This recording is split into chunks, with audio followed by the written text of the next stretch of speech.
I call this Town of Adams Board of Selectmen's meeting to order Wednesday, February 18th, 2026 at 6 p.m. This meeting is being recorded.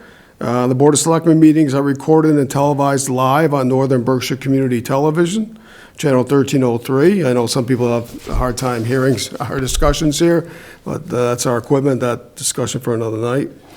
Anyone in the audience who is going to, who plans on recording part or all of this meeting, please inform the chair you can do so. Berkshire's has raised their hand. Okay. All right, next, so I've covered all that. Oh, we have one member who's calling in this evening. We have Board of Selectmen member Ann Bartlett, who has zoomed into the meeting. Because of that, all votes will be roll call this evening. And we have three members of the Board of Selectmen here. You can see the three of us. Sorry to say that. No problem. So we have three members of the Board of Selectmen that are here this evening. Can you hear me? Yes. Okay, we have Joe Novak, we have Jay Mezzawar, and John Duvall, myself, as board members, and we have Nick Kakamo, our town administrator, and we have Jordan Lipinski, our executive assistant. Okay? So I want to make sure you knew who was at the meeting. Okay. All right, and you probably can see us anyways. Thank you. Anyone else who speaks, we'll have them state their name so you can hear that. Any questions, let us know. Okay, and again, all votes will be by roll call this evening. All right. All right, next on the agenda is the Pledge of Allegiance. Everyone please stand and join the board in reciting Pledge of Allegiance. I pledge allegiance to the flag of the United States of America and to the republic for which it stands, one nation, under God, indivisible, with liberty and justice for all. Thank you.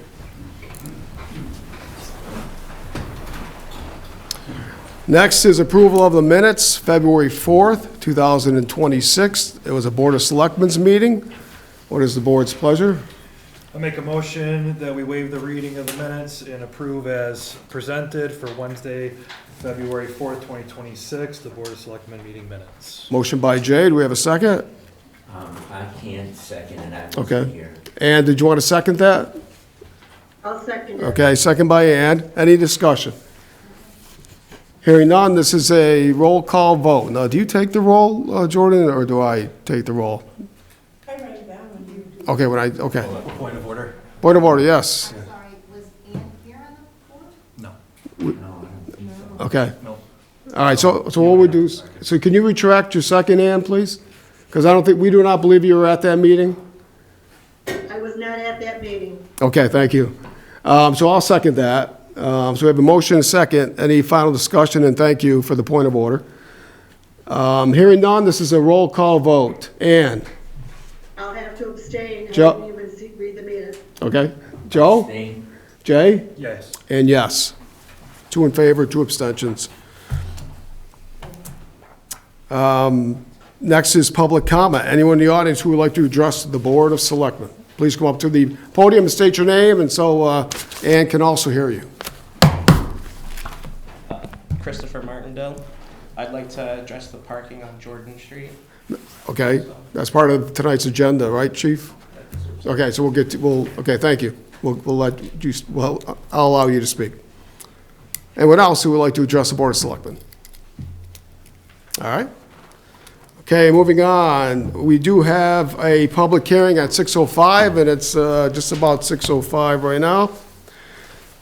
We have a public hearing to determine whether the alleged nuisance dangerous dogs, plural, Mason and Penny, located at 14 Grandview Terrace in Adams and owned by Mr. Jonathan Moffett, should be deemed nuisance or dangerous dogs, and if remedial action shall be taken pursuant to Massachusetts General Laws, Chapter 140, Section 136A, Mass General Law, Chapter 157 to 174, and Chapter 14 of the Adams Town Code.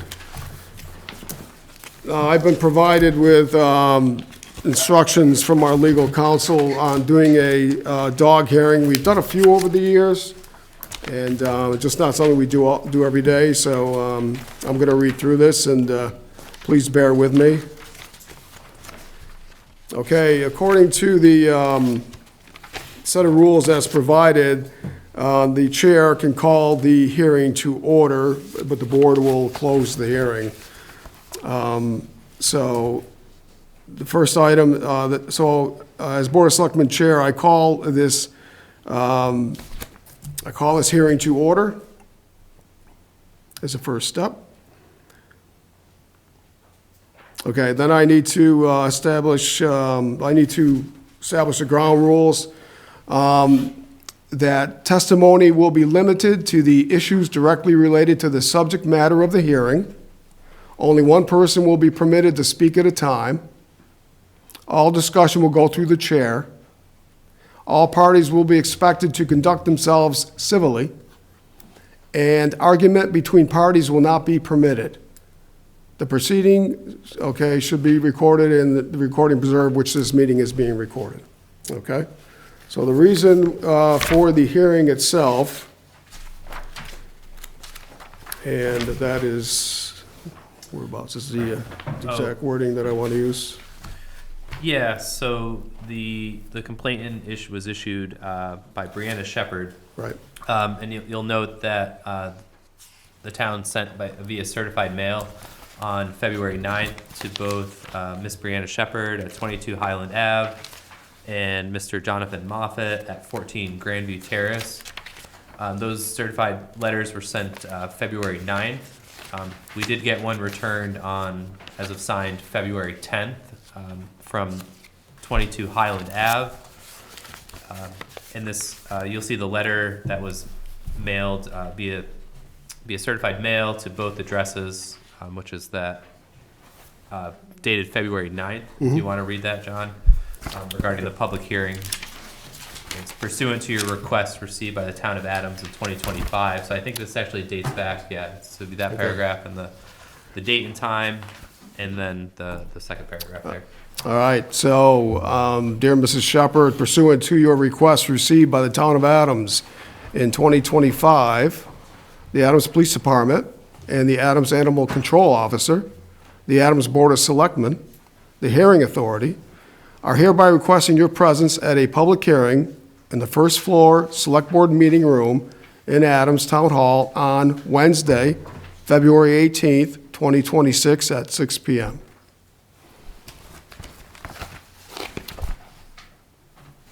Okay, do I read the second, or that's good? Yeah, you could do. Read this too? I think that would be fine. All right, sure.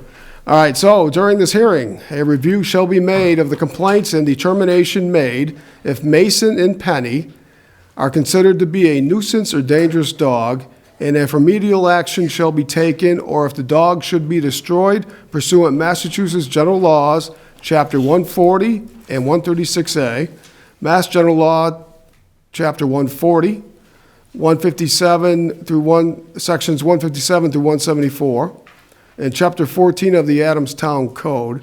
You may be represented by legal counsel at this hearing if you choose. You may present relevant evidence for the hearing, and you may call witnesses. Okay? Any questions about all that? That's all state-required information we have to provide at the beginning. And all the information we provided, communications.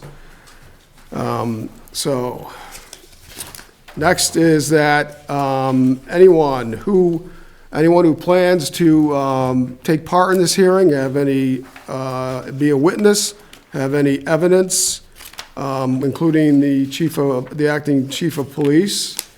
Could you all please stand? I'm going to swear all of you in. Okay. Is that everyone?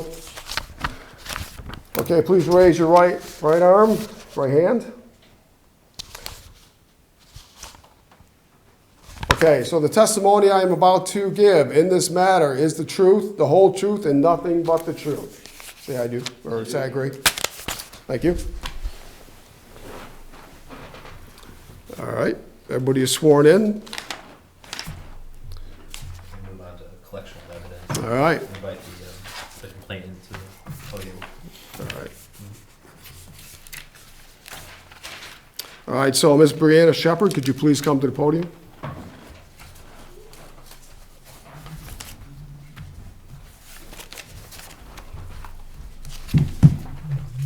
Okay, the floor is yours to provide evidence, any information you'd like to provide to the hearing authority, the board.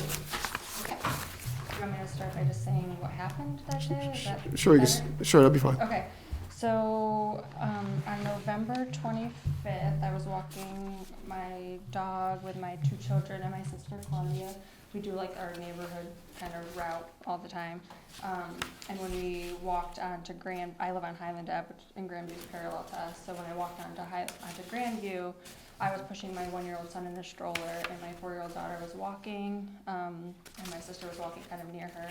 And we were about 4-ish houses down from 14 Grandview, and I spotted Mason and Penny, the 2 dogs, out in the front yard, like kind of in the driveway with the 2 owners, Jonathan and Sean. The white dog, I believe, is Mason. I'm not 100% sure. He was on a leash, but they weren't holding the leash. And then Penny is the brown dog, and she was not on a leash. And when they spotted us, I saw that they started to charge us. So I turned my kid's stroller around, asked my sister to hurry up and pick up my daughter. And then my dog kind of cowered by the stroller, and the 2 dogs just immediately started biting her. She tried to yip back and say just bark, and then realized obviously it was 2 against 1, so she wasn't going to win that battle. So I tried to tell her run, go run, and they just kept repeatedly chasing after her, biting her. My sister had to hurry up and pick up my daughter, so she obviously wouldn't be involved. And then as we tried to walk or get away, the dogs continued to follow us. We tried to tell my dog just to run and go, but she just is a herding dog. She likes to stay with us, so she stayed close by. We ended up putting my kids in the stroller, both of the children in the stroller, covering them with a blanket so the dogs couldn't see them, and tried walking further, tried to get away, and the dogs just kept chasing after. As soon as the owners realized that the dogs had left the property, one of them, I believe it was Sean, chased after them and was saying Penny, Mason, come here.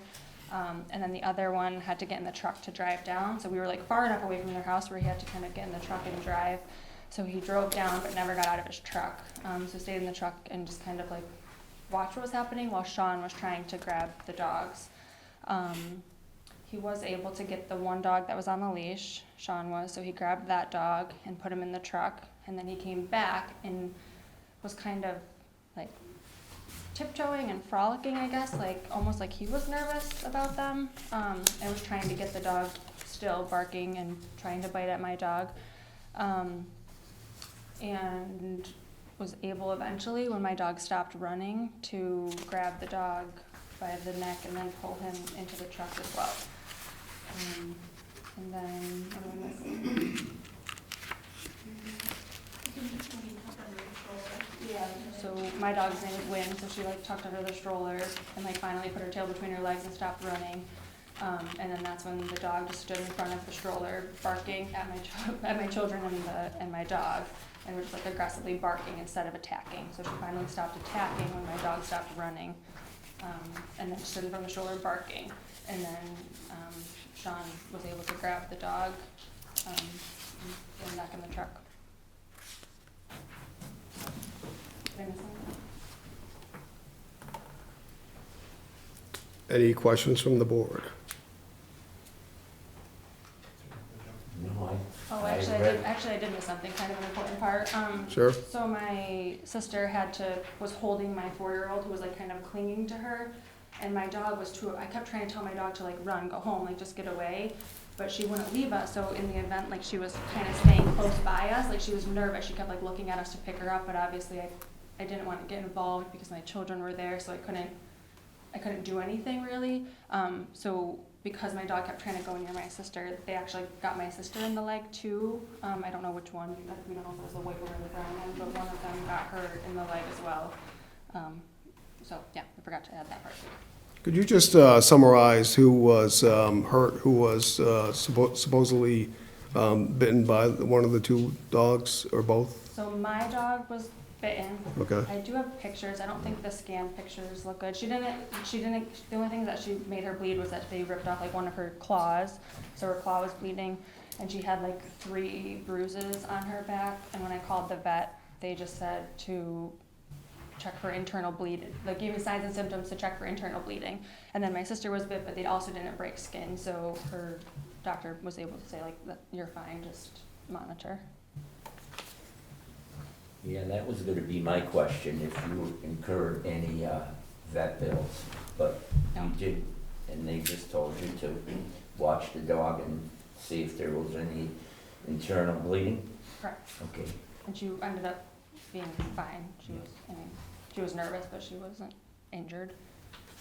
Is this the first encounter with these two dogs? It's the first encounter that they charged at us. Any other time that, like, we walk that neighborhood daily, and the only time, like, sometimes we see them leashed, they do walk them, like, on their leashes. This just happened to be that they either got out or they were trying to board their truck at that time and they got out. So any other time we see them on the leash, they usually have to turn the opposite direction. I think their dogs are just very strong and it's hard to manage them.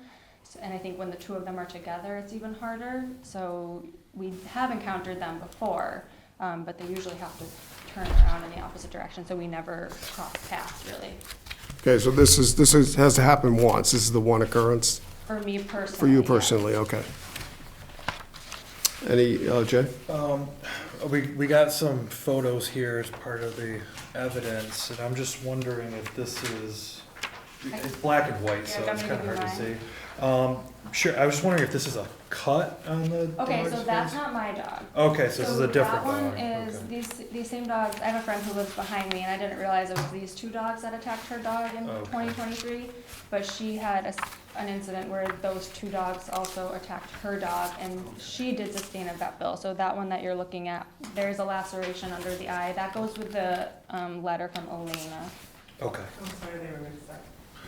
Well, no, it's all good. I just want to make sure which dog we're talking about. No, so that one does have a laceration. That goes with Elena's letter. Okay. Elena Pratt is her name. Yep, yeah, because we got I think multiple letters in here from Yeah. different people as well. Yeah, so then when I started going around, like, asking if anyone else had any issues, I was able to hear it from a lot of different neighbors that have also concerns and fearful incidences that have happened in the neighborhood.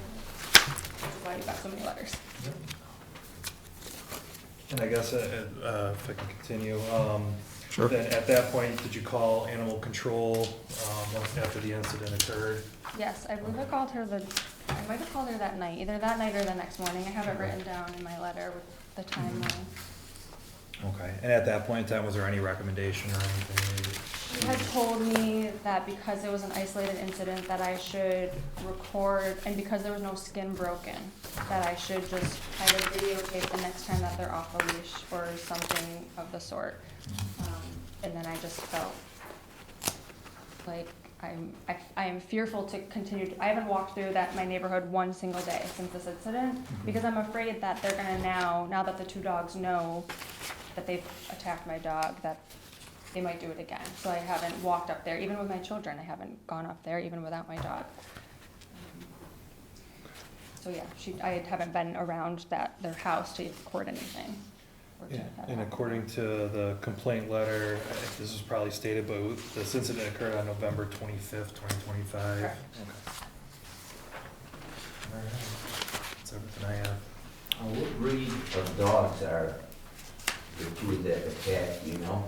I believe they had to provide a rabies vaccine, so I'm They not have sure. that here? Catahoula leopard dog. Yeah, It's I saw It's that. a cattle dog, it's like a oh, herding dog. okay, like a herding dog, okay. Yeah, I saw that, I couldn't visualize what it was in my mind. I think in the letter too, in some of the letters that maybe you have or haven't read, the neighbors, I have a letter from the neighbors, I live across the street, the Lacasses too, and they had their dog out on a run in their backyard, and their dogs have left the yard numerous times and entered their yard, and they also bit their dog and caused their dog to bleed. So they leave their yard, whether they get out on accident or I don't know, but they have gotten out numerous times. Karen, a neighbor who lives like a couple houses down the street from them, also said that she witnessed the two dogs chasing a woman with her dog down the street, and she had to pick her dog up and just sat there kind of yelling at them. Karen had to enter her house and start yelling at them too. So I think it's happened numerous times. I just haven't witnessed it personally. And we do, for the record, we do have several complaints that were submitted over the last several years in regards to the two individual dogs. And I asked through the chair, Yep. were the complaints forwarded to either the other complaints forwarded to the police department, animal control officer, do you know? So it's my understanding from everybody that I spoke to in the neighborhood that they all have filed complaints. I don't know that they were all documented, however, but I do know that they have all voiced what they've called. I know Karen told me that she called numerous times. The LaCasas across the street told me they've called numerous times, and they were also told to record it. That's what they told me when I spoke to them. Yeah, it's so hard. There's a lot, I know, I'm sorry. No, that's okay. I can give it to you organized in this little packet if you want to have them kind of separated. I don't know if that's helpful or not, but. Well, you're under oath, so you get your sayings. All right, Ann, do you have any questions? No, I do not. Okay. Now, Mr. Moffett has the right to ask questions, or his legal counsel. Is Mr. Moffett here today? He was not able to attend this evening. Okay. We did reach out to the office requesting a continuance. And yes, so we have one side of the story for.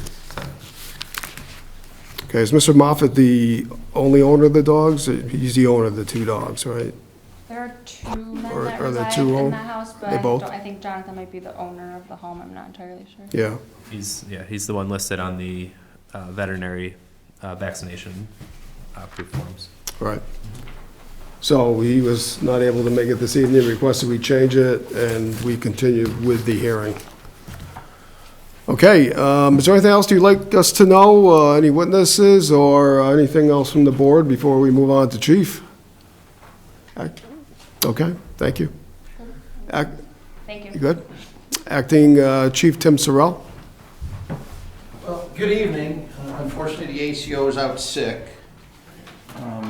I mean, as far as the log entries, we only could find a couple entries, and those were from 2023. The complaint was brought only because Ms. Shepherd exercised her right pursuant to Chapter 140, 157, and requested a hearing, and she's entitled to with the Board of Selectmen on this. The ACO did look into things, and as we said, there was no bites to the dog, no bites to the people, nobody went to the doctor, the dog didn't go to the vet. All the letters that came in were after the fact. It would have been nice if when this was going on, we had been notified, then we could have acted on it. What I can tell you is that the ACO had been trying to make contact with Mr. Moffett to go up and check on the dog to see if they were friendly. She could never get, well, she got up there, but nobody was ever home. We were the ones who made it nuisance / dangerous because we didn't know if we'd would meet the threshold of dangerous.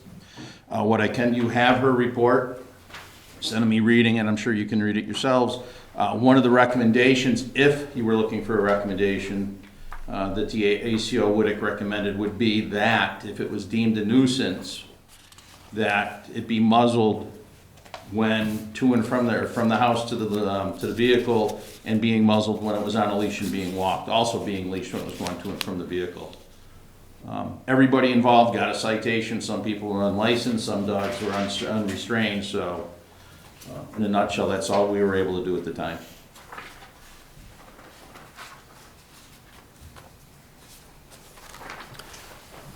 All right, questions from the board? Well, it's good to hear a recommendation. I don't think that was in the packet here. Not sure which way to go with this one, but Chief, if you can just do me a favor, it's my first time doing one of these. What's the difference between a nuisance and a dangerous dog, if there is one? I'm not sure. There is one, and that's why we brought nuisance. Yeah. Because, I mean, I think, paraphrasing, dangerous is it causes serious harm to a person or another animal. It's attacked numerous people. Nuisance is generally when it runs loose, maybe acts up once or twice, but not in that type of, and not to minimize what happened to the victim here. I'm sure it was traumatizing for her when she's out there with her children, and then these dogs come running after her and her children. But if we'd had more calls and more complaints and more issues, definitely Maybe with some serious stuff, we would have brought a dangerous dog. But like I said, we at least wanted, figuring by coming forward with the nuisance, maybe the board could hand down something that would say, hey, this is what we're gonna do. We're gonna demand and dictate that you're gonna have the dog muzzled and leashed at all times when going to and from a vehicle or out on the street. I don't know if that answers your question. No, or not, Jerry. it's good. We have multiple letters from residents in the neighborhood. I mean, it clearly seems that they're struggling with this situation. And it might be causing a nuisance if the fact that our complainant can't walk in her own neighborhood because she's fearful of this situation.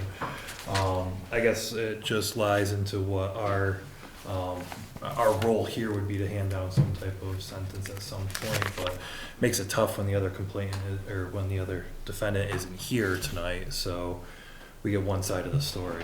And like I said, if we'd had more log entries, more reports to go off of, maybe we could have deemed it dangerous, but based off of this one reported occurrence that we had. Yeah. So this would be considered one instance for these animals, or do we take into account the other? The other ones were 2020, do you have it in your We packet? got There the should be log 2023 ones. 2023 were the only other reports that we'd had. Yeah. Yep. And like I said, I know the ACO did her due diligence, she kept, and in fact, she even went up there from this point on, maybe hoping to see the dogs running loose in the neighborhood, but whenever she was up there, there's no violation. She was hoping that, well, not hoping, but wondering, if she went and banged on the door, maybe the dogs would viciously attack at the door, but that didn't happen either. She was just, looking for some grounds to substantiate anything, and unfortunately, on our end, we weren't able to substantiate anything, except just take the report we have. Joe? I think we're good. Yep. Yeah, what was the other dog? What was we ascertained that, I never heard the cat, the Wawa leopard, what was the other dog? Nuisance. Oh, my dog?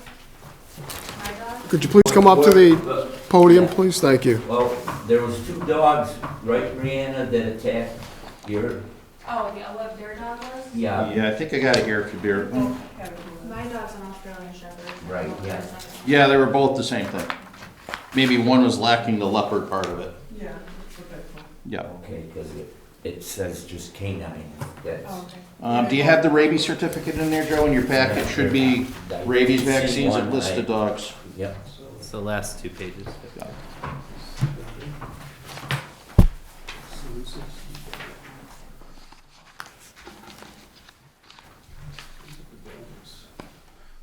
Right, so, with your motion, so if it is a nuisance dog, you list the facts. Choose one or more, 3 of the reasons listed in the definition of the previous ones. I saw one was spayed, were they both the same sex, do you know? You have to be on the rabies certificate, I'm going to assume. Looks like one male, For the one license. female. One male, one female. That's correct. So, Bree, could you come up one more time? This is like Perry Mason. Was one dog more aggressive than the other? I didn't observe that, I guess. They both were working together initially. Okay, Mason is the white one, and he was on a leash. The neighbors have reported that they think Mason is the more aggressive one. right. But even when Mason got back in the car by himself, the brown one still continued to attack my dog. So I didn't observe one to be worse than the other. I just observed them both kind of tag teaming, Okay. and both chasing her. And then finally, because the other one was on the leash, Mason, the white one, he was able to get in the truck. But then the brown one still continued to chase and bite after my dog too. Because usually dogs like Alpha and Omega, one of the dogs will be, the protective of the other dog, usually, but that's not always the case. I kind of saw them working together Yeah, almost. yeah. Okay, Thanks. yeah, Good, Joe? I'm good. Jay? Ann, do you have any questions for Acting Chief Tim Sorrell? I would like to know, are the dogs ever let out on their own? Are they loose? or are they in a yard that is gated or fenced in? And is it just when he takes them out that they get aggressive? I was reading the paperwork, and I just didn't know about whether they, like, we have the situation, we had a family had to fence their backyard because the dogs were going all over the neighborhood. Are these dogs going all over the neighborhood because they can do it freely? And if I can, I can't answer that question. I don't know. We really don't have enough reports unless you go off the letters that were turned in by the people from the neighborhood. There's been nothing reported to us except for 2 incidents in 2023 and then this one. Okay, thank you. Anything else, Chief? Nothing on my end, no. Whoops. No, go, Joe. My last question is, the person who the complaint is against, when did he bring it to your attention that he couldn't make it today? Because when did you give him the date of our meeting? So let me. So he was sent the certified letter on February 9th, Yeah. the same day that Miss Shepherd. Shepherd was sent that letter. We didn't get the return signature from the certified letter, but he reached out to the office today, and we were able to contact him or like get a hold of him. So he has indicated that if the board wishes to gather more information, he could appear at the meeting on the 6th. So you could, kind of continue your investigation part of things if you want to hear that side as well before you make your determinations. That somewhat bothers me, though, that he didn't even return and called you the same time, same night of the meeting, saying that I can't make it for whatever reason he gave you. Mm-hmm. And that makes me think that, does he really love his dogs? Because dogs are part of the family, and that's kind of troublesome to me that he waited that long, and Brianna sent it the next day. Yeah, I can't speak to those, Right. those particulars, but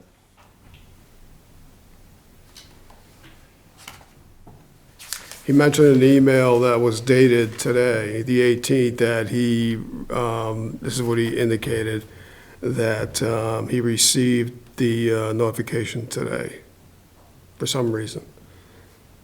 I can't speak to it, but that's his email. he's out of the area for work as well. Okay? But certified mail, you gotta give it to somebody, and you can't just drop it off, so. All right, so I think Anna, you're good, Ann? I'm good. All right, Chief Sorrell, could you just go over one more time what your recommendation is to the board? This was the animal control officer's And the recommendation. control officers, okay. She suggested that it be, the select board order that it be muzzled at all times while on a leash to and from the house to the vehicle, as well as being leashed and muzzled when it's being walked. Was her recommendation. That was for both animals. Both animals, I'm sorry.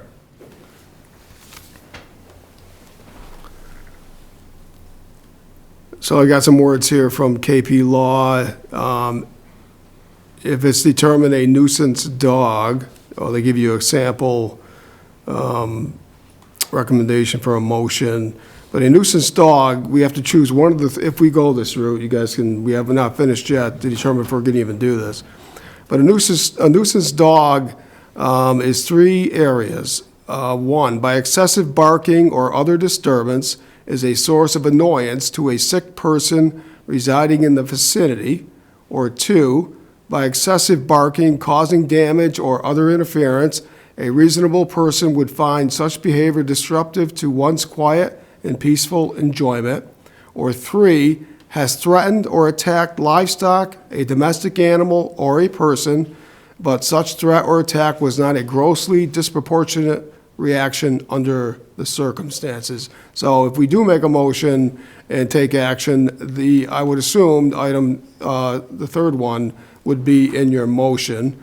And if you do a motion, and a sample one would be This is just a sample motion. I move based on the following facts adduced by this public hearing, including but not limited to, and you identify the facts that were generalized those, that the hearing authority, which is the Board of Selectmen, find the dog complained of is a nuisance dog by reason of, and then you choose C, which I just read.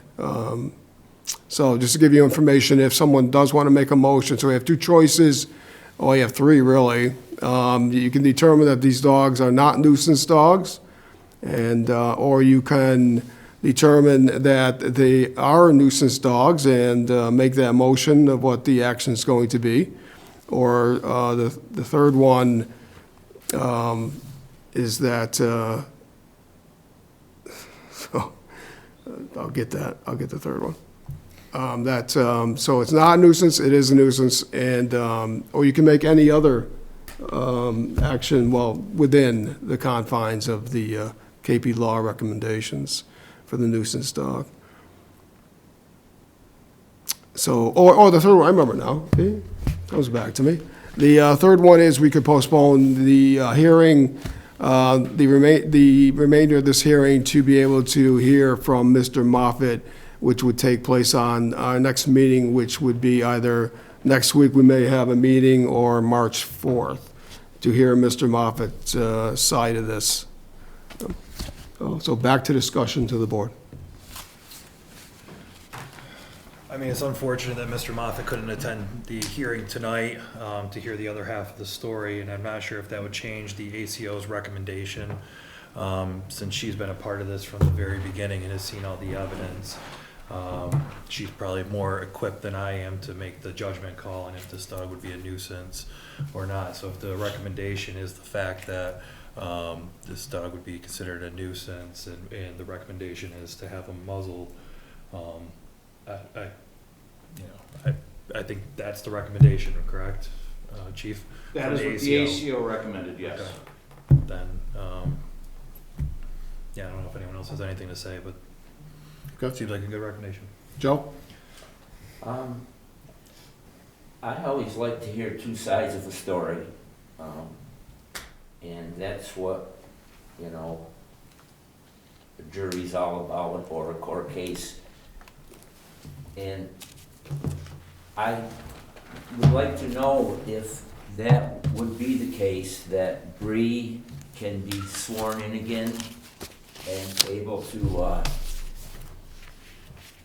state her thoughts after Mr. Moffett completed his, because as you mentioned earlier, there's no back and forth between the parties involved. Yeah. So we can verify that with KP Law if that's the route the board If chooses. that's the route, right? Yeah. And your thoughts? I think we should hear both sides of the story. I agree with Joe, and even though I do think that they probably are nuisance dogs, but I still think if we could hear his side, and the lady that was talking could come back and do hers again. Okay, so I think we should, you can let me know that we set this for March 4th.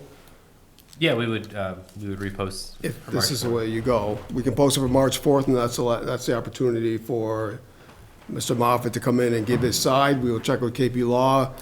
We do have the minutes of the meeting up to this point. We have a recording. So maybe it's just listening to Mr. Moffett, and then we can make a decision right after that. But we'll get back to you on legal counsel if that's the motion that is made. Should we send another certified letter to him? We do have his email, and he was responsive via email, but we could also send a certified letter if the board. I think the issue with certified letters sometimes, if you are routinely not home during mail delivery, you're never going to get that.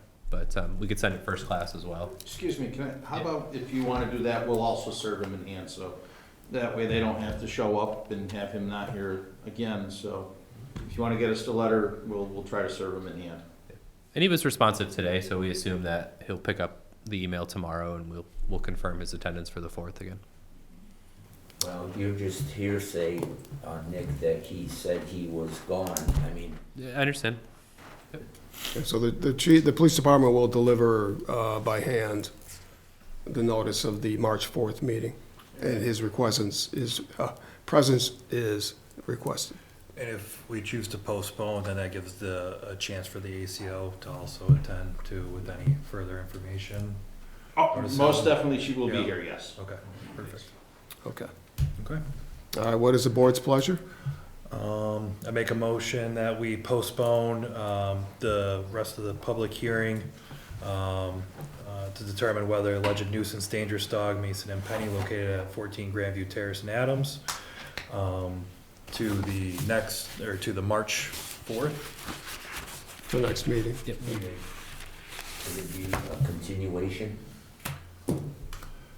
Yeah, it would be a continuation of the hearing. Yeah, okay. All right, so continuation of the hearing. Motion by Jay, do we have a second? We need a roll call vote? Oh, yeah, I'll second it. Okay, Ann seconded it. Second by Ed. Any final discussion by the board? Hearing none, this is a roll call vote. Ann? Yes, Joe? Yes. Jay? Yes. And yes, unanimous decision. We will meet back here again on March 4th, 6 o'clock, right? 6:05? Yep. All right, thank you everyone for being here. Appreciate your inputs. Okay, next is old business. Review and approve of Adams Police Department updated policy, second reading.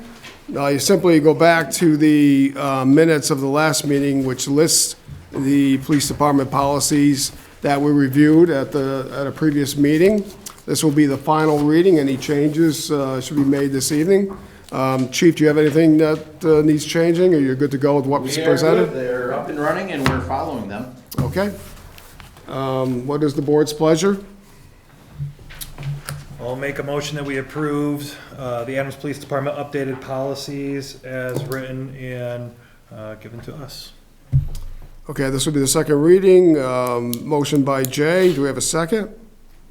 I'll second. Second by Ann. Any further discussion? And thank you, Chief, for bringing these up to date. Look forward to future I was policies. gonna say, we still have more to get to you, so yes, thank you. You're welcome. All right, we have a motion and a second. Any final discussion? Hearing none, all those in favor say aye. Aye. Opposed, none. Unanimous Is that a decision. roll call? Oh, roll call, sorry. Thank you. Sometimes I get on a run here. Okay, this is a roll call vote, and I appreciate my board's help on this. Ann, Yes, haven't done this since COVID, I think. I'm Joe? gonna abstain. I wasn't here to hear any of it, Okay. so, but I did read it, and Okay. I certainly don't see any glaring changes that I would make, but I'm gonna abstain. All right, thank you, Jay. Yes. And yes, so 3 in favor, 1 abstention. Thank you, Chief. Thank you. All right, item 7. Temporary truck route due to Center Street Bridge's updated weight restrictions. I'm gonna hand this over to Nick and to Chief Sorrell. Yeah, thank you, Select Board. In late January, I thought that notice was included, and that's my fault, transition, but you have a series of maps that are included folded here. We received correspondence from MassDOT District 1 that the weight restriction on, and correct me if I get it wrong, between Park and Center, the name changes. Right outside of our window, learned today it was the site of an elephant that once fell through a bridge.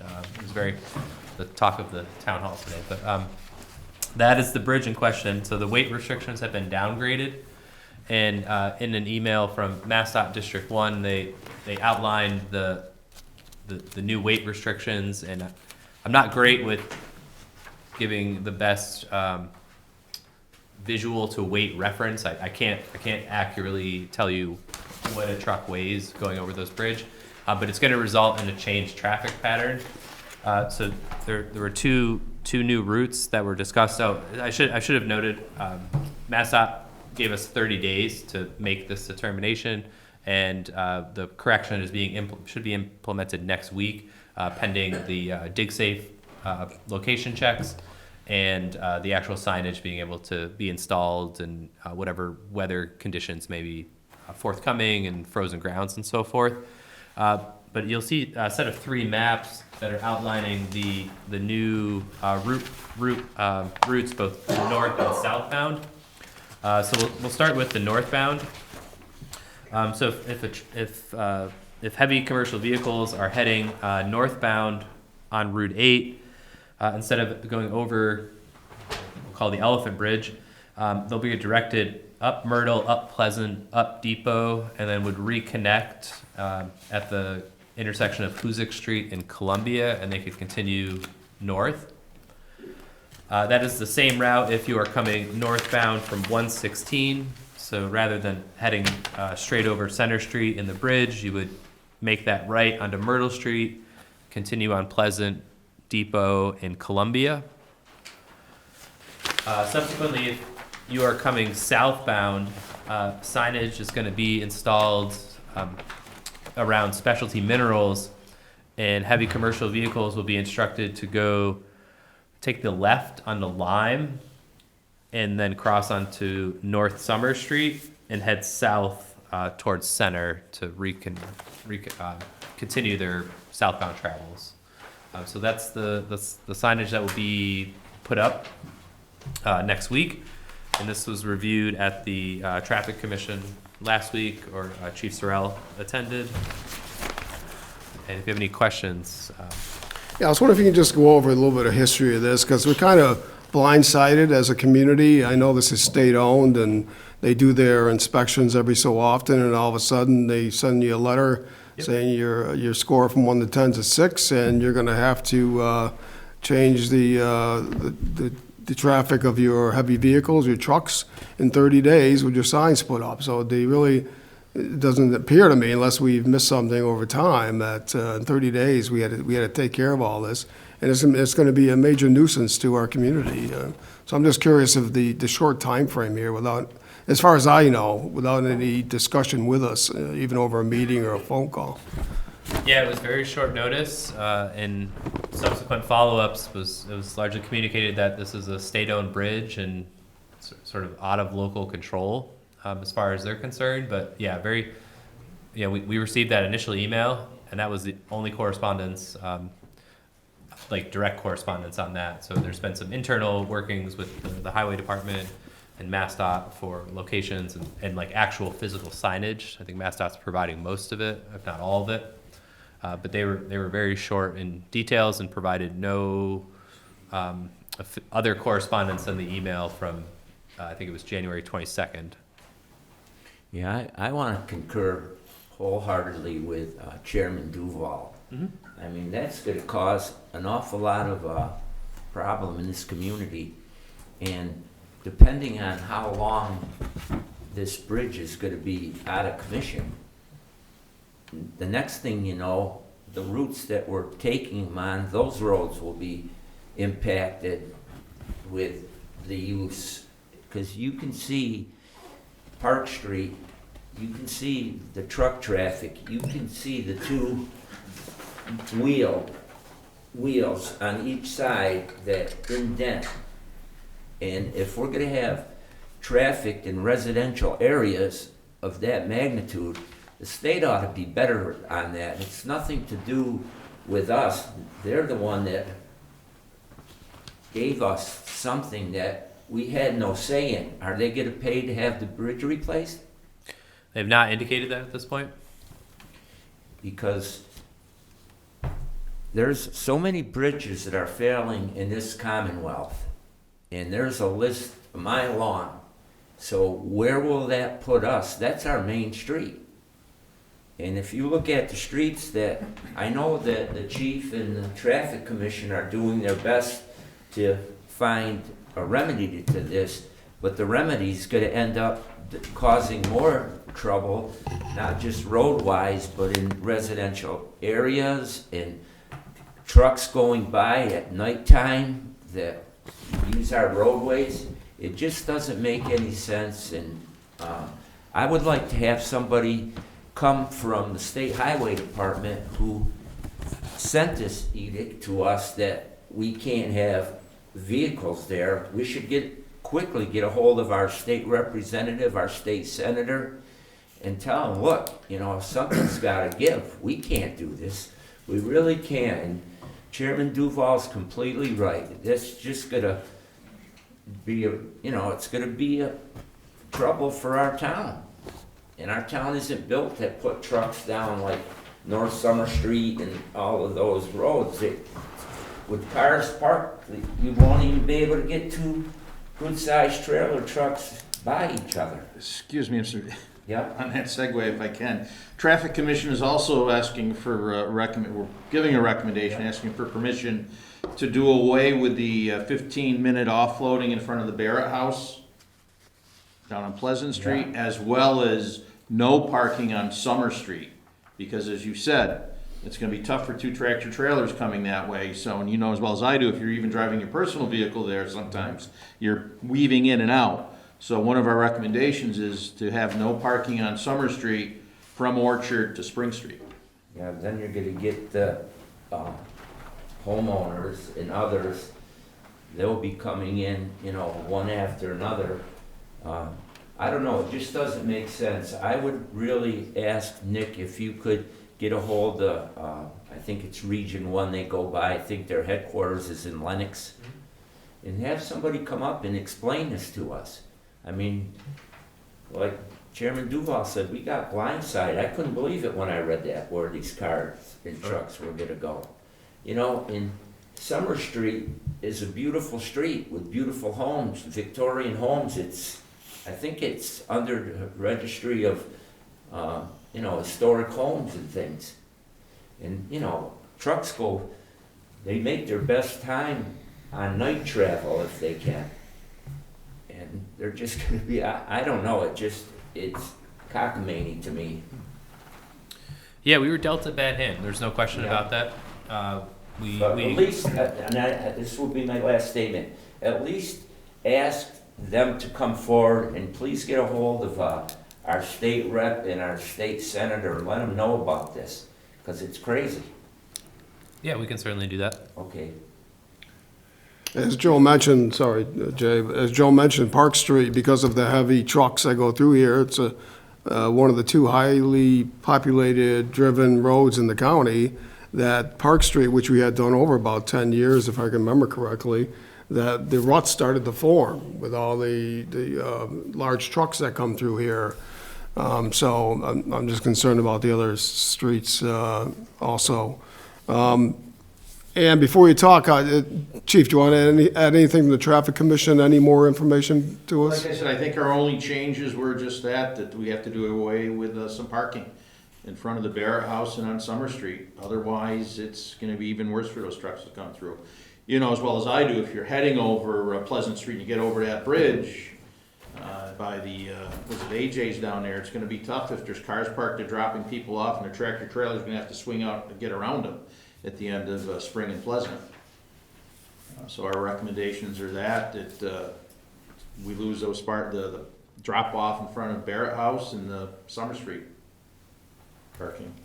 Have Summer Street residents been informed at all, or are they, We make our recommendations, and we, then it's up to you. they will be, right? Unfortunately, yeah. Ann, do you have any questions? I have no questions, but I have to admit, like you and Joe, we are looking at a serious condition because on Depot Street, you have the building, which was the old Butler Wholesale, they have their trucks going in and out. And if you get those trucks going out and you got another truck coming in, our streets are not wide enough, and then the way they have to do their swing and everything, I can't believe that this is the way it has to be done. And I know going down, I live down at the end of North Summer Street on Powers, as you do, and those trucks coming down and turning around, coming over on North Summer Street, they're gonna be swinging around. And I live down Park Street, the noise they make, I forgot how bad it was until I had to come up and babysit one night. And it's just, the people are gonna be complaining. It's gonna be throwing all the neighborhoods nuts. So I don't know, I can't envision two trailer trucks going down Depot Street. Yeah, I'm sure you guys have heard, you get a phone call of one truck up on East Road, never mind a bunch of Right. trucks on North Summer. Just a question for you. So you have the northern route, which goes through Pleasant Depot Street back to Route 8, right? To do that, just a question, to do that also south, you just can't fit the trucks? Our concern would be if we had both ways, right at that island at Hoosick Street, when they go to make that right on the depot, you're gonna have a tractor trailer sitting there, there's another tractor trailer's coming in. You're gonna have issues with people hanging out into that section of Columbia Street there. We thought, trust me, Tim and I sat down with a bunch of people and tried to figure out the best route. And unfortunately, that was all we could think of, was at least send, northbound there, southbound up at the other end, just so we wouldn't have that. I will tell you, in all transparency, I do see a problem with those coming down Orchard and taking the right on the Myrtle, because I did that detail when we blacktopped out here, and when vehicles are trying to make that, they have to go wide, and then those cars almost have to stop back where Adams Community Bank has that little drive up, because otherwise those trucks are gonna be all the way into that other lane, but So those are trucks that are coming from the south, right? those are the trucks that are coming down 116 and Right. wanting to take the right to continue north Right. over our detour. And in order to make that turn on the Myrtle, that's gonna be a wide turn, and they're gonna be in that other travel lane as they make that right turn, but there's no other way, to be honest with you. I mean, we talked about maybe a detour up above and shooting them down Summer Street, but once again, now we're dealing with, anybody, I don't know how much traffic, I mean, there's still a reasonable amount of traffic coming down Orchard, wanting to continue north on Route 8, and once again, it's bad enough they're on Summer Street just going southbound. Do we even want to throw a few more north and south in there? And as I said before, it's the lesser of all the evils. We don't have any other routes to send them. What's the impact of the Barrett House of not having that parking? And then the second question is, I talked to Tim Coda, and actually their ramp is on the side of the building where the parking lot is, so it's not gonna be a big impact. They should be pulling in there anyway, so they can offload and use the ramp to get into the lobby. okay, and the Summer Street folks will have to continue with their overnight ban wherever they park for that, off-street. True. Whatever.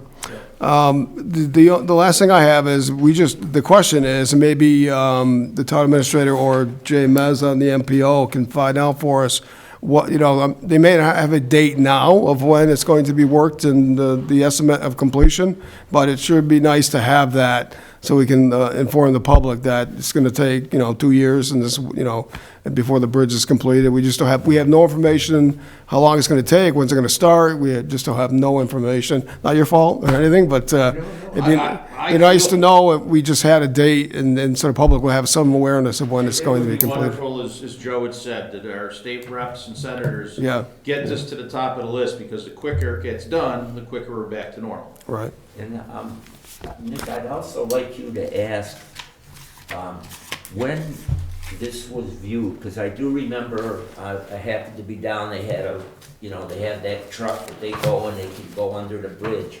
But could you find out the time that was previous to the last inspection?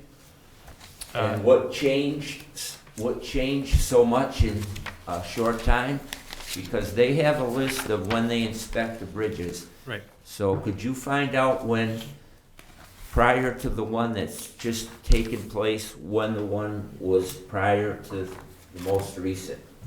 And see and ask what changed?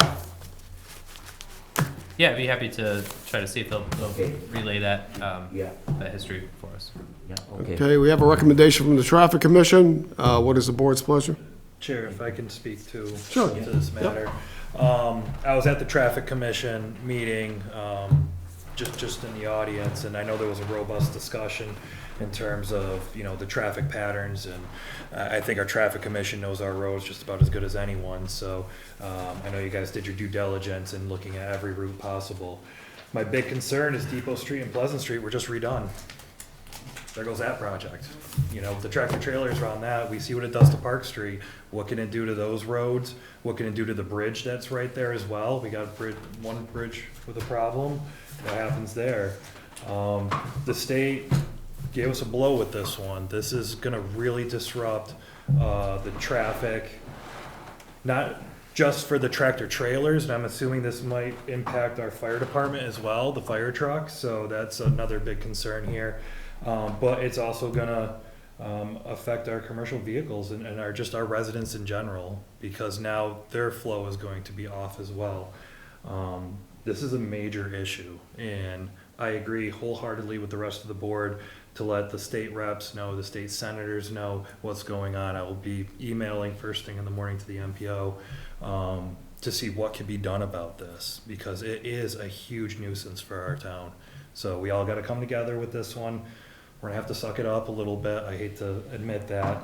But we gotta do anything we can to hopefully get the state to take this matter serious. And I would implore some of our business owners as well that use these trucks, Specialty Minerals, for example, who use this bridge all the time. Get out there and be an advocate for this community, please. So that's all I have to say.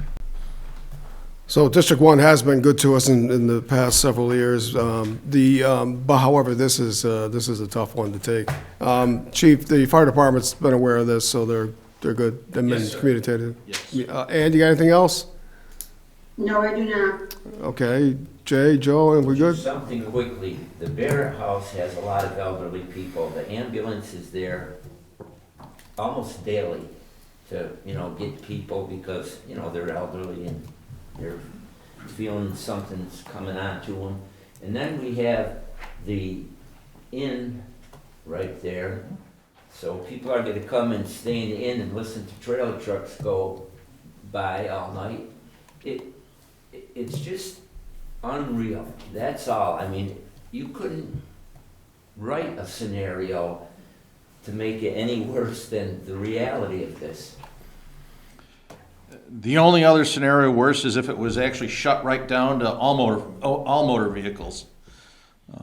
Well, they can't do that. No, but that would be the worst Yeah, case right. scenario. All of a sudden, the bridge just totally collapses, or Yeah. unfortunately, as Jay said, I think we just have to belly up to the bar on this one and just Well- run with it and do the best we can. I mean, we'll do the best we can on enforcement. I think it was alluded to that, Mass DOT and the truck team will probably be out here making sure that the restrictions adhered to. We're gonna have to work something out with the businesses when they have deliveries. Hopefully, most of those will be under the limit, I'm not sure. But we're gonna have to work with the businesses there down on the street too to make sure they can still get their deliveries made. And how do we know that the bridges that are gonna be used are sound, No idea. right? Because they're taking this bridge, and you're sending them over other bridges that, who knows what shape they're in. I agree. One more question if I can. Now, Traffic Commission has made their recommendation. We would approve the recommendation, I would assume. Does that have to go to the state at that point? Do they have to have any say on it as well? I don't think they have a lot of say unless there's a bridge that it also has issues, but we need to agree to this, and then we start putting the signs up as soon as possible. Our DPW director and chief of police. What is the board's pleasure? I make a motion that we approve the temporary truck routes due to the Center Street bridges, updated weight restrictions as provided to the Board of Selectmen. Do I want me to read what those are? It's Do I up have to to you. go into detail with it? Northbound from Route 8, straight through the lights onto Myrtle Street, then to Pleasant Street, Depot Street, Hoosick Street, and Columbia Street. Northbound from Route 116, going from Route 116 right at the lights onto Myrtle Street, then to Pleasant Street, Depot Street, Hoosick Street, and Columbia Street. And then southbound, a truck detour by Specialty Minerals, left onto Lime Street, then North Summer Street, and left to Route 116, or a right to Center Street to Route 8. Motion by Jay, do we have a second? There's a second. And there's a second part to it, right? Oh, sorry. No parking. Sorry. And then That's also okay. to recommend, there no parking on the west side of Summer Street from Orchard Street to Spring Street, and a no 15-minute parking in front of the Barrett House on Depot Street. All right, motion by Jay, do we have a second? I'll second. Second by Ann, any final discussion? Hearing none, all's in favor say aye. Aye, opposed? Oh, roll call. Roll call, Sorry. I got one more strike to go. Ann, yes. Joe, I'm voting no. Jay, Yes. and yes. All right, next is we're still on the Traffic Commission? Yeah, may I just, I know this topic is expired, but I'd really like to have somebody from the District 1 Highway Department come in front of this board, because they're in la-la land if they think that, and they did the best they could with what you have, but I just would like to hear from them. I think it's only right that we should, what they just leveled on us, like John said, just blindsided us. And that just throws this whole town in a tizzy. So could you maybe ask for our next meeting if we could have a representative? Yeah, I'd be happy to reach out. Okay, thank you. And it might be good to go to get the history of that. When did that bridge become an 8? When did it become a 7? And now it's a 6, where now we have to take all this action. So it might be good to look into that too, on the timing of all this, and is there any lessons learned here? Okay, you were still on Traffic Commission, Smith Street parking revision. Chief? Yes, I think we clarified that, and Jordan, correct me if I'm wrong. We talked about a no parking from here to intersection, from the intersection to a certain point, correct? On the north, we did the no parking from here to there, but we're adding the north side. Yes, and be no parking on the north side of the road.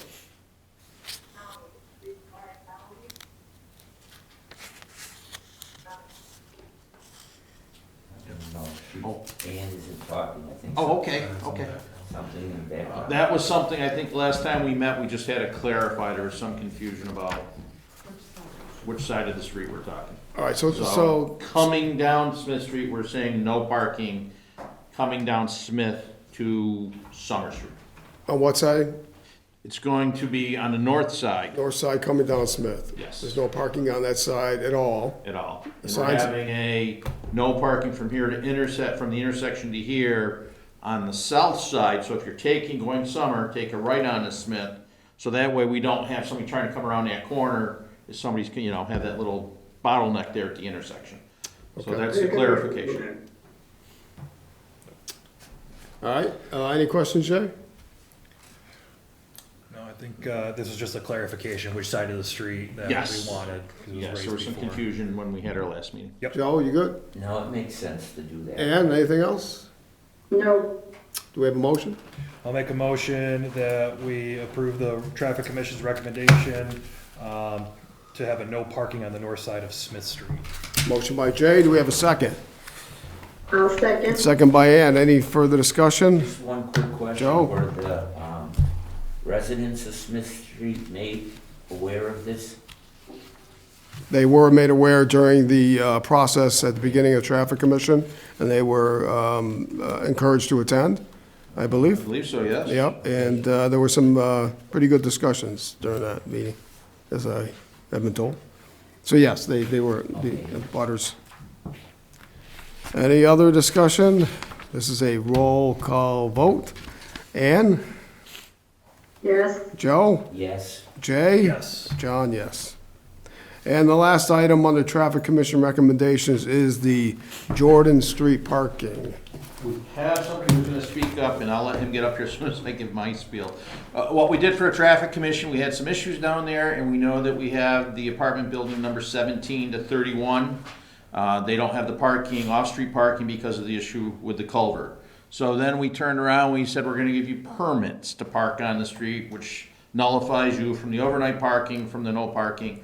It was still an issue, so then we decided our recommendation to you was to have a permit parking only from the area across the street, which will be on the north side of Jordan Street, up to the almost it'll match the same size of the building pretty much as 17 to 31. So we're hoping to be able to get the people there from 17 to 31 to be able to park on the opposite side in front of their building. That was our recommendation. I did receive a call today Mr. Martindale, right? And we spoke, he's at 16.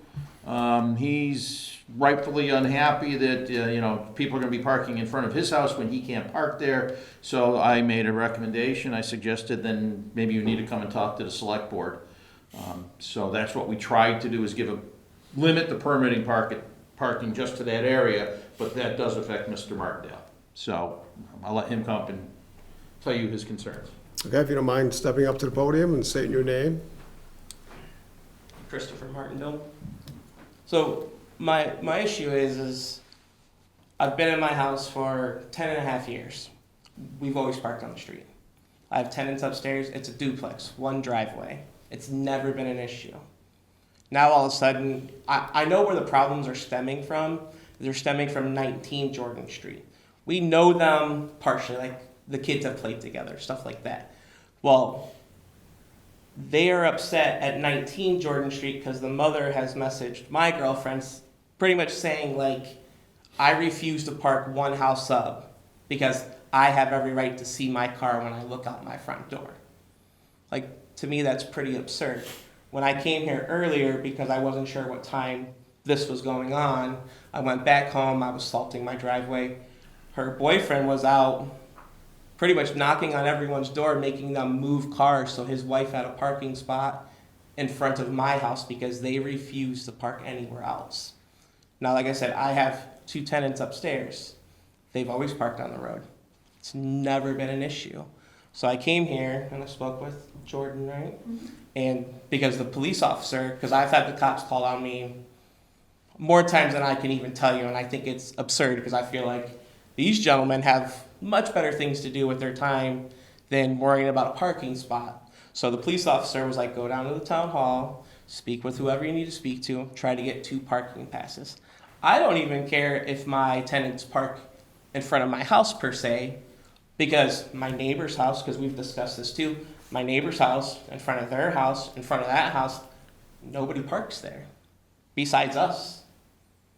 So I just don't see, after all these years, why this is an issue.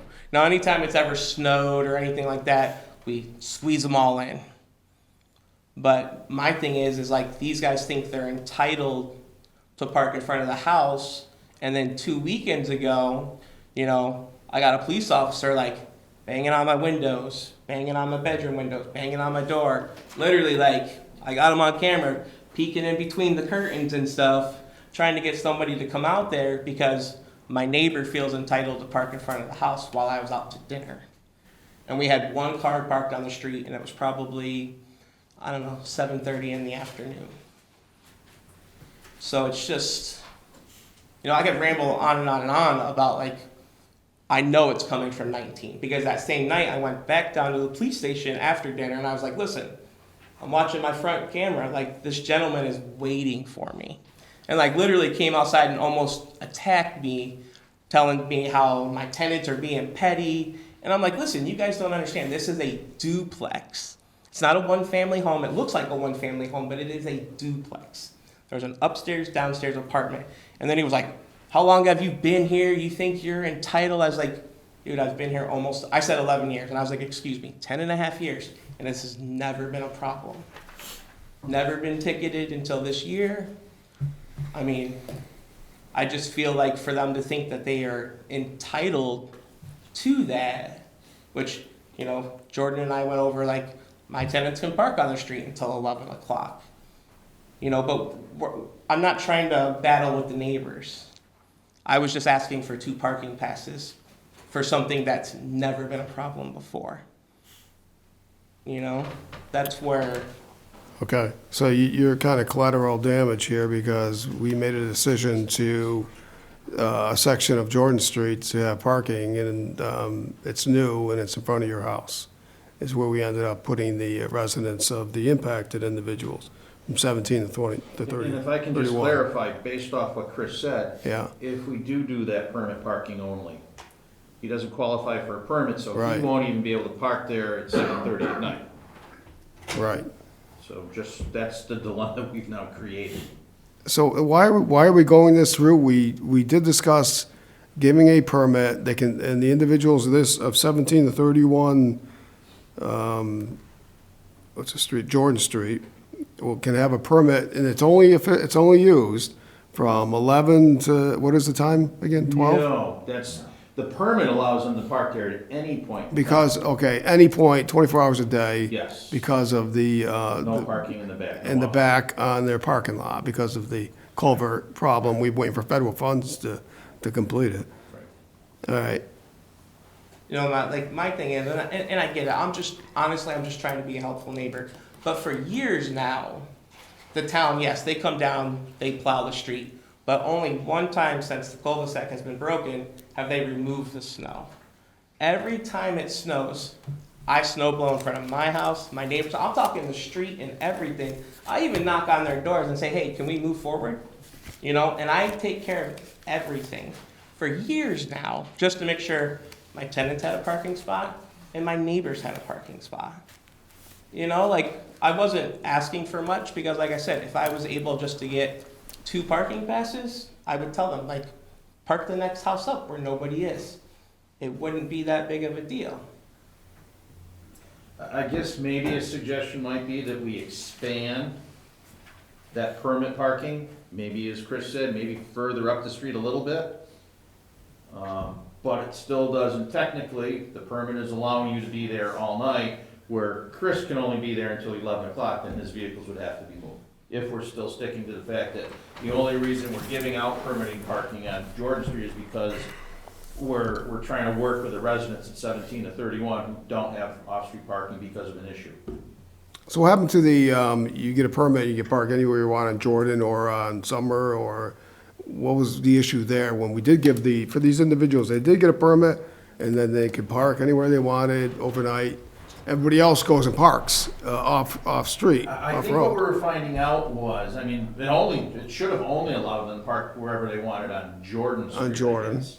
But my understanding is we were getting calls that there was no parking when they got there. Right, And not to knock on Chris, but maybe he had a few people over at the house, so they were parked there as they can up until 11 o'clock. But now that left the fact that people coming home from Jordan Street, or from 17 to 31, didn't have a place to park. And I do feel like that's part of the issue. Like, my tenants upstairs, they're young. I mean, they're 21 years old. So, of course, on a Friday night, they have 3 friends coming over with 3 separate vehicles, and they're never there all night. But, again, they're young. So, are they there until 11 o'clock at night? Absolutely. You know, but how fair is it for me to tell my tenants, like, I'm sorry you can't have guests over because the neighbors have an issue with it? You know, so it's like, it's putting me in a hard spot too, because I'm trying to make everyone happy here. okay. Board, questions? Yeah, I'd have to say that this is another situation in this town that needs to be rectified. That culvert has been out since how long? Absolutely. How long has that been since? Was that during Hurricane Irene? Or was it the deluge, the downpour? Regardless of what it was, Yeah, we have done everything we could. We just got an extension from our state representative to do it, but I was at a meeting yesterday, and this would go under MEPA, which is Massachusetts Environmental Protection Agency, and FEMA, which is federal. And the money for the federal government just isn't gonna come. Right. The money from the feds aren't coming. Matter of fact, everything that we send now that normally goes to Boston for FEMA is going directly to Washington DC because they want to micromanage everything. We're a democratic state, and unfortunately, we're getting the short end of the stick. Right. And another problem is that people have more than one car. So how are you gonna get, you know, how many apartments are there in the big apartments? Joe, I'll be honest, I don't know, just talking to Tim, we assumed by stretching out that permitted area from pretty much the length of the building, we would have enough spots. 2 for 2? I don't think we figured 2 per person, I brought that up to one of the meetings, and there was gonna be some discussion about it. Now, people have 2 cars nowadays, you know, and the only way this will get rectified is if the culvert's fixed. And I don't know how the hell we're gonna do it, because we've been working on it for at least 5 years. Right, that's what I was gonna say. That's the main reason why I'm here. This has been like this for 5-6 years easily. And like I said, I've been in my house for 10.5 years now, and us parking on, even during the winter time, and it has never been a problem. And now all of a sudden I have to tell my tenants what you're telling me. They're like, man, if I have to park, somewhere else where, like, in like a parking lot or wherever it may be, they're like, we're just gonna move out of Adams because, they're like, it's different. Even they said they don't mind parking next door where nobody parks. It's just nobody can afford a $25 ticket every single day if that's the case. Yeah, I don't know. To me, it's so frustrating. And Chris, if I can just, we've been asked to do a little bit more parking enforcement on the overnight ban, so maybe in the past it didn't happen, but I've been pushing the guys to get out there as a highway department. I get it. It's not because of the people at 17 to 31 all of a sudden, it's just, we're starting to get the guys out there to do this. At the request of the select board, I think at one point they'd asked for something. Right, and I know Jordan said she was gonna ask for it to be put on a halt, which it has been. We haven't had to worry about it, but I don't want my tenants to have to worry about it. I mean, they're good people. They've been there for years. So it's like, nobody wants to lose good tenants. Like, you never know who you're going to get next. Like, so that's where, like, I was going to come, 2 weeks ago you guys addressed this issue, or last week or whatever it may have been. Traffic commission was a week ago. A week ago, I was going to show up, and I made a phone call, and somebody was like, "Oh, well, you're not allowed to speak at these things." So I was like, "Well, if I can't speak, then what's the point of showing up?" And then, I'm sorry, I forgot the chief's name, but he gave me a call, and he said, "No, you're absolutely allowed to speak." So I'm just here trying to speak my piece, because, like I said, I guess my biggest dilemma, and I hate to sound like a broken record, it's never been a problem for years. Okay. All right, so, board's questions, anything else? Yeah, I think I could be completely wrong on this, but part of this was, obviously because of the winter months and because of the parking ban, this is why we put this in place, right? So in case there was emergencies and if there is a snow emergency, I'm assuming you and your tenants both have to park in your driveway. No, I'm literally like shoveling my front yard to make it happen. Okay, all right. So, all right. and I don't want to like I was telling the chief earlier, like, Lord forbid, like I snowblowed my front yard and everything, but like, Lord forbid, like somebody slip on ice and bump into the porch, or, then there's always bigger problems. But I'm making do, and we always have. Like, anytime there's ever been a snow emergency, yes, we make do. Okay. All right. Because so that was the emphasis of this, I believe, is to help out these people that don't have off-street parking anymore because of the situation Correct. that the town has encountered, unfortunately. Jay, if I can, I think Yeah. you're right, that when we no longer have the overnight parking ban, it won't be such an issue. Correct. Yeah. So, technically speaking, you or your tenant shouldn't be parking in the street Right. with the overnight Oh, ban. absolutely. Right? So- I get that. You're 100% right. But like I said, it's just never been an issue. Mhm. And like I said, for years now, I've knocked on my neighbor's door. I'm literally snowblowing half the street. That's why I feel like everyone's fighting for the parking in front of 16 and I believe 18 Jordan Street, because I clean those 100%. Without cleaning those, you're going to fit 3 cars. I fit 5 cars there right now. And granted, I'm not looking for a pat on the back. I just do it to try to be a helpful neighbor. No, absolutely. It's a conundrum. I think the initial reason for having the permitted parking was to help out with the overnight situation, because these people do not have an area to park, whereas others might have off-street parking. So I appreciate your cooperation on trying to get as many spots as you can on your property.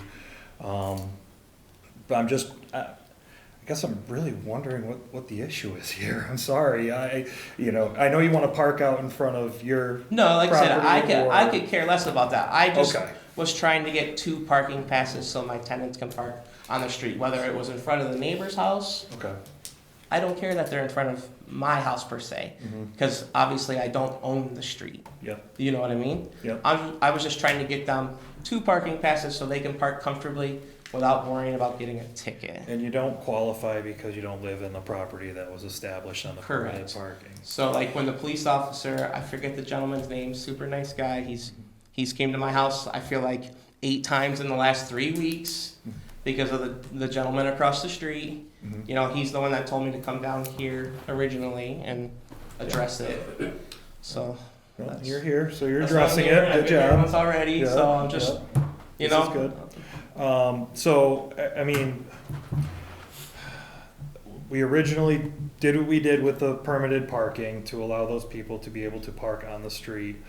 I guess not taking into consideration the people across the street. So I think we have a couple different options here, or if other people, if we extend the permitted parking to people on the other side of the street, if we extend the permitted parking area, I'm not sure what the recommendation would be, if those were even options. If I can, I mean, Yeah, maybe I don't know. extending the parking, permitted parking area would be better. Yep. I can tell you, you were at our meeting, our Yeah, I was discussion there, was, and not to be unsympathetic to the people there, if you remember, we also had somebody further down the street who was, and we just said, we can't be involved in landlord-tenant issues. It's not the town's fault that your landlord doesn't have enough parking now, you want us just to give you a permit, so, and like we said, it's gotta be hard for the highway guys Mhm. to get around us. I mean, it is an inconvenience, but Tim did say, hey, we can get around those cars, but if everybody parked in the street, we'd never get through. Okay. But I mean, maybe if we extend it a little bit further up, above the building and below, I know it doesn't help Chris's problem, except, you know, like I said, if we make it permit parking only, he's still not, his tenants still wouldn't be allowed to park out there. May I ask a question? Is Donna still under our employ? Donna Sisson? Yes, she is. Okay, she's the one who has been spearheading this. And Nick, could you contact her and see how we stand with that culvert? She's been the one who's been working on it. And something's gotta give. I mean, this is just gonna be another constant battle, and I don't know, maybe just time, it's been too long. I think Donna came here a Yeah, she month did. or so She came ago, said and the money was still there, yeah, if you don't have the money, not much Right. we can do.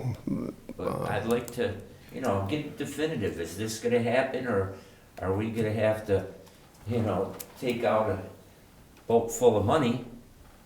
and- Right, I even had a couple years ago, which I didn't know until like way after the fact, because I knew a gentleman that he works for the town here, and the whole street flooded out one time because of that cul-de-sac. My garage was full of mud and everything, and he's like, you could have called the town, they would have replaced. I probably threw out $300 worth of stuff because I didn't expect it to flood, and it was, I had 2 inches of mud in my entire garage, and that's a 2.5 car garage. Okay, Ann, do you have anything else you have to add? Anything else No, you? I did not. My thought, Chief, is that if you go back to handing out the passes to just those individuals that are impacted, and if they park up on the edge of the street, across the street, or around the corner to Corrado, or if it's up to Summer, if it's maybe over to Mill a bit, that's a better way to do it than to cross off a section of parking area where he has stated his friends and his friends come over, sometimes stay to 11 to 12, and you got people that with these passes go to work the next morning, go to bed at 9. So the vehicles are all parked there, they don't have to leave until overnight starts, and these people said, hey, I gotta get to bed, or I gotta get up early, or I'm waiting for then they call the police, say, hey, you gotta move your That's car. exactly what's been So we give them room just for the last month of this, and we gotta figure this out the next time around. The last month, we're just not gonna ticket anybody with that permit if they're in the vicinity of Jordan Street. Let's get through the last month. It sure, Mr. Chairman, my only concern is Yeah? we're kind of giving a free pass to these people to park wherever in town they want, and I know you're saying in that vicinity. Yeah. But I wonder if this is also gonna make it harder for that highway department when they're out there doing their snow plowing at night, because I think that was Tim Coda's focus was, let's keep them in one area So these are the only people who are here, and we only have to go around that one swath of parking places. But can we keep him on Jordan Street and not use the front of his house and just say, find a spot on Jordan? I still think it would be best at least to give them an area to park. Yeah, I just think, because like he's saying, that his kids are there until 11, 12 at night, and there's nothing we can do about it. I wonder if we would be better just moving them up a little bit to, like we said, move that no perk, or the permit only a little bit closer to Summer Street. Yeah, that's a thought. If you move it away from his house a bit. And no, not to argue with Chris, but I mean, Yeah. as much as your tenants and those people want to, let's call them visitors, the people visiting your tenants, I mean, maybe if they've got to park up the street a little bit further and walk instead of the people who have the issue with the no parking, maybe that's the little give and take. Hey, this is We've permitted been- parking, but you people, hey, look, you're here, you're visiting, just park up the street or park down the street outside those areas. I mean, Okay. like you said, we only have, hopefully, not kind of, we only have to do this for another month, maybe the snow's gone, but Right. I'm just afraid if we say people with the permits can park wherever they want, the permits are color coded, right? So we know they're only for that one area. Right. If we start, like I said, we might have somebody who decides, I'm gonna park here today, and it screws everybody up. And it goes on other streets, and that causes trouble for the DPW on the other Exactly. streets that we don't have right now. Right. So we do have a recommendation. The chief's willing to work a little bit, see if he can make other things happen on Jordan. Do you want to go with that motion? Yeah, I guess the only other question, because if we do move it, expand it, are we gonna run into the same issue with other people up the street? Yeah, are we opening Jay, can I of worms? understand at some point, Right. I hate to say it, we might Yeah. have to say, this is it, this is the Yeah. fine, this is the permitted parking, Yep. you park someplace else. Yeah. I can tell you just from living there all these years, if you go closer to Mill Street, I believe it is, Okay, yep. like I said, those 3 to 4 houses up past my house, nobody parks there. Even in the summertime, nobody parks there. So maybe you can recommend that your son and his friends and others maybe park down that way. Correct. We can all Like I work, said, we it's can not work necessarily together. the friends, it's just my 2 tenants that. Or tenants and their friends, I'm sorry. The Right. tenants and their friends. That would help. I mean, because technically, there's no overnight parking I- right now, like I so, said, I you know, get it's, that. it's only until 11 o'clock at night, Right. you know, so. Like I said, and I get it, like, I know you're new or new to Adams, I don't wanna say new, but, obviously changes were bound to happen. It's just, like I said, my biggest thing is, I've been there almost 11 years, it's never been a problem. Even the last 5, 6 years, this culvert's been broken, it hasn't been a problem. Okay, let's think spring, and what's the board's pleasure?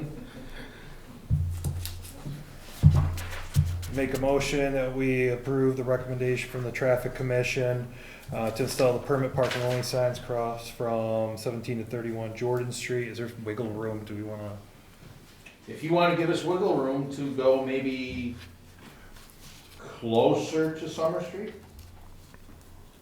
Or, I say under chief's purview to make it work. Or under the chief's purview? Yeah, Well, let's be, myself and Tim Fodor, because I think the highway has to have. a right, say. okay. Okay, for the Yeah. purview of the chief of police and the DPW, highway director. Motion by, you good? Motion by Jay, do we have a second? I'll second. And seconds, do we have any final discussion? Yeah, I don't know if we should, but could we put that it will be looked at again in the spring? I think we need to do that. Yeah. And work with Donna to make that happen, yeah. That should be in the minutes, Jordan. All right, we have any other discussion by the board? Would that suffice to clear up some of your issues? Yeah, like I said, my only concern, I was just trying to keep them from getting parking tickets, that's all. It's fair. As long as they don't park overnight, I think they'll be all right. The only other thing is the Polish picnic grounds, but then you get into liability if, pay something. I guess the only thing I'm just trying to clarify is if it's all right for my tenants to park overnight. No. No, not on the street. Okay, because that was my main concern with this. Because they've been parking on the streets, and like I said, they've been parking on the street for years. No. That was and it's never been an That's a issue. So that's where, No, so, I mean, no one in this town should be parking overnight in the street. So that's a town-wide rule, so. And also, no one owns a parking spot on public way. Correct. All right. That's not necessarily my issue. I, Right. I understand that. That would be the lady across the street. She's the one that. Okay, this is a roll call vote. Ann? Yeah, Joe? Yes. Mez? Yes. Jay Mezwar, sorry. And John Duval, yes. Unanimous decision. Thank you for your patience. Chris, why don't we try to work together on this? Okay? Before we put up the signs, I'll reach out to you. Wow, this is an old town board meeting, let me tell you, tonight. We all set? We're all set. Thank you, Chief. All right, we're done with the Traffic Commission recommendations. We're going on to licensing. The first one is review and approve a one-day liquor license for the Adams Lions Club to serve wine and malt on March 13th, 2026, at the Greylock Glen Outdoor Center from 6 p.m. to 8 p.m. What is the board's pleasure? Do we have Art? Yeah, if you don't mind, come up to the podium. Good to see you, Art. All right. I don't have any animal issues or parking issues. I just want to get our permit so we can have a fun night. Did you want to go over the night itself, or I'm sorry, John? did you want to add some detail to the event itself? Are you good, or? Well, I can add that we've been taking the Bounty Fair for granted lately. Once we, got away from there, now we have to get our own licenses, we have to do, there's a lot to it. So we've had some lessons to this, so we are, Spirited is gonna be, from Lennox, is gonna be part of our wine experts. Bounty Fair is still gonna be doing, we're not doing a pairing this year, we're doing hors d'oeuvres and things like that people can pick their own food. And then we're gonna have 2 wine vendors, and we're still working on 2 beer vendors. So Okay. we expect, as far as I know, I got the permit in for the building use. We have our liquor license now, our one-day liquor license from Smith Brothers McAndrews. So we're on track to, make sure. I think the only thing we're gonna owe next would be the rental of the space at the Glen. And I've discussed that with Dan already, and we come up with a number, so I'm gonna try to hold him to that. All right, any questions from the board? Yeah, I just wonder, what is going on? We have an annual beer and wine event. We usually have it at the Bounty Fair, but this year we wanted to exercise using the wonderful building up there at the Glen. So we're calling it Poor Decision. So it's POUR, and and it's also on a Friday the 13th, so that will really make it a poor decision. So we're hoping to be under 100 people, but we have gone ahead and exercised a how do I say it? If we happen to go over it, well, I can't think of the word. We're going to be managing it a lot better. We'll have staff and managing it. So if it goes over the 100, So you'll have someone there to make sure Yes. people don't get too Yes. drunk or anything, drunk at all? Absolutely. Okay. We'll be carding at the door, just like we have to do at the at the visitor center. Same thing. So. All right, what is the board's pleasure? Oh, you got a question? Go ahead. Sure. Sorry. First off, thank you for choosing the Greylock Glen Outdoor Center for your venue.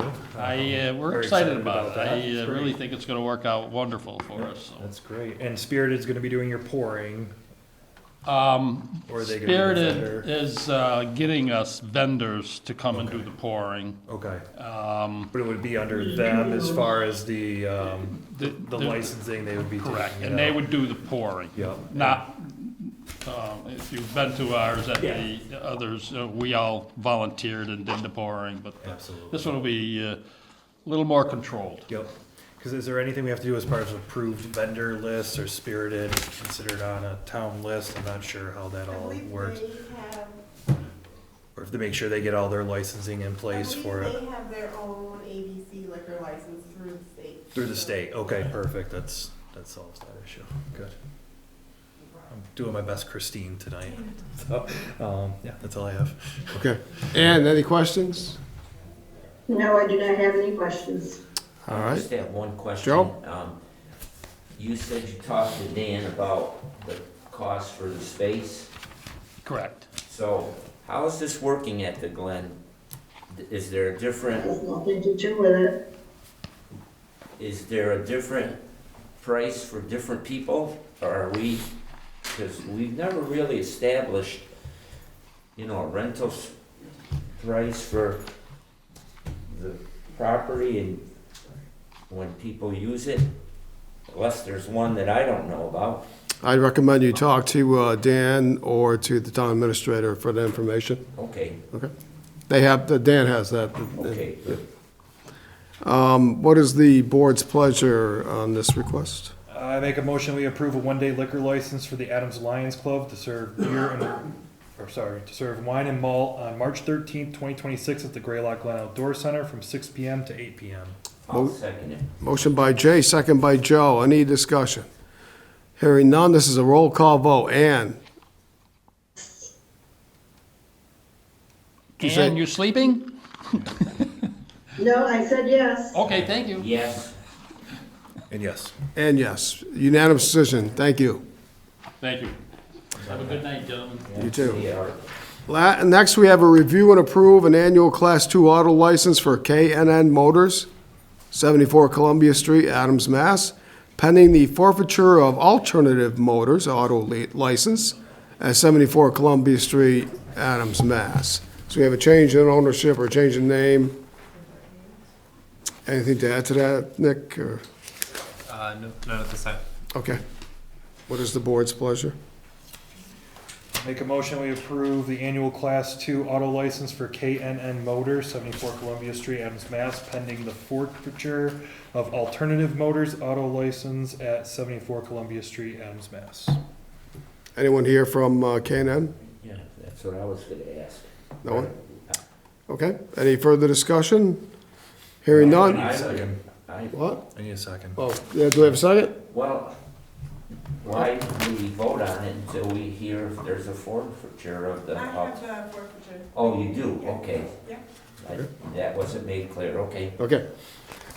Second by Joe, or I'll second it. second by Joe. Any further discussion? Hearing none, all those in favor say aye. Aye. Roll call. Here's your third strike, John. Third strike.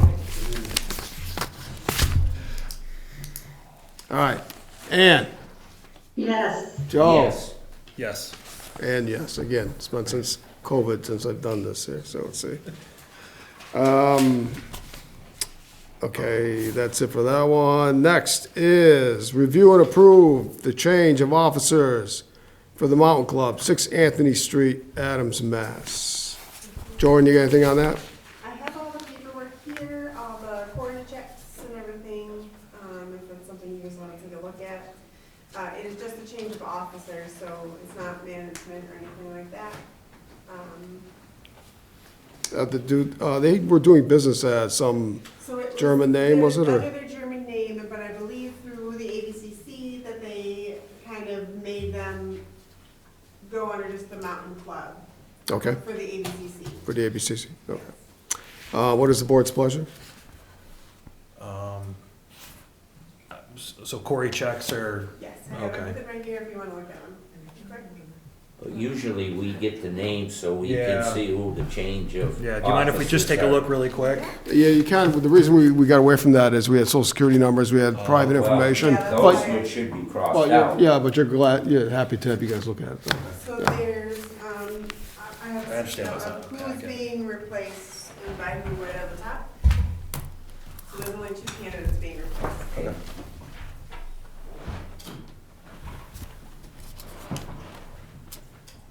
Okay.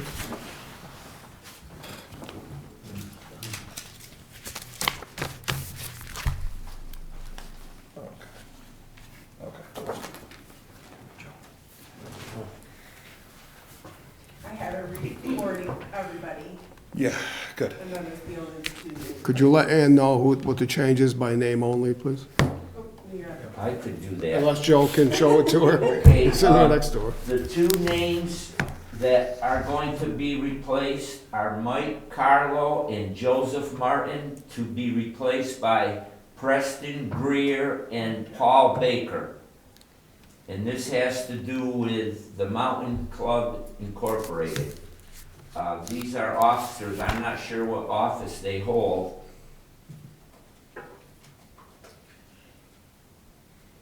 Did you hear me? Okay. Yes, I did.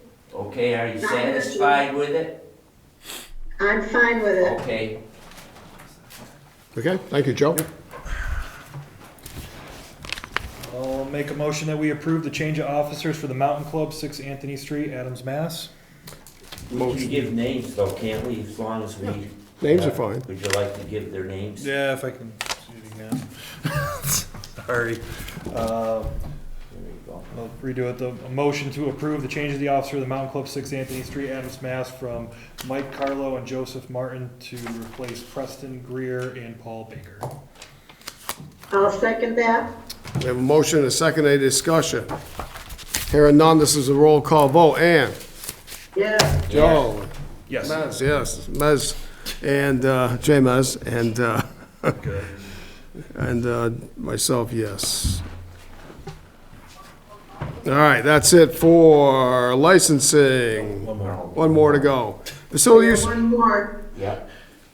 well, you guys sit in this chair, I'll be helping you It's along. gonna be bad. Facility use request for Pro Adams to use the Adams Visitor Center, 3 Hoosick Street, Adams, on Saturday, March 21st, 2026. Rain date is March 22nd, 2026, for Thunderfest from 9 a.m. to 5 p.m. What is the board's pleasure? I'll make a motion that we approve a facilities use request for Pro Adams to use the Adams Visitor Center, 3 Hoosick Street in Adams, on Saturday, March 21st, 2026, with a rain date of March 22nd, 2026, for Thunderfest from 9 a.m. to 5 p.m. Motion by Jay, do we have a second? I'll second. Second by Ann, discussion. Hearing none, this is a roll call vote. Ann? Yes. Joe? Yes. Yes. Jay, yes. John, yes. Unanimous decision. Now, that is the end of licensing. Ratifications, we have 2. I'll hand that over to our town administrator. Nick? Yeah, the first ratification for the board's approval tonight is Raphael Bendini for mechanic with the Town of Adams Department of Public Works. So this had been advertised before my coming on board, and we interviewed 2 candidates, and Raphael is qualified for the position and looks forward to starting work in the Town of Adams.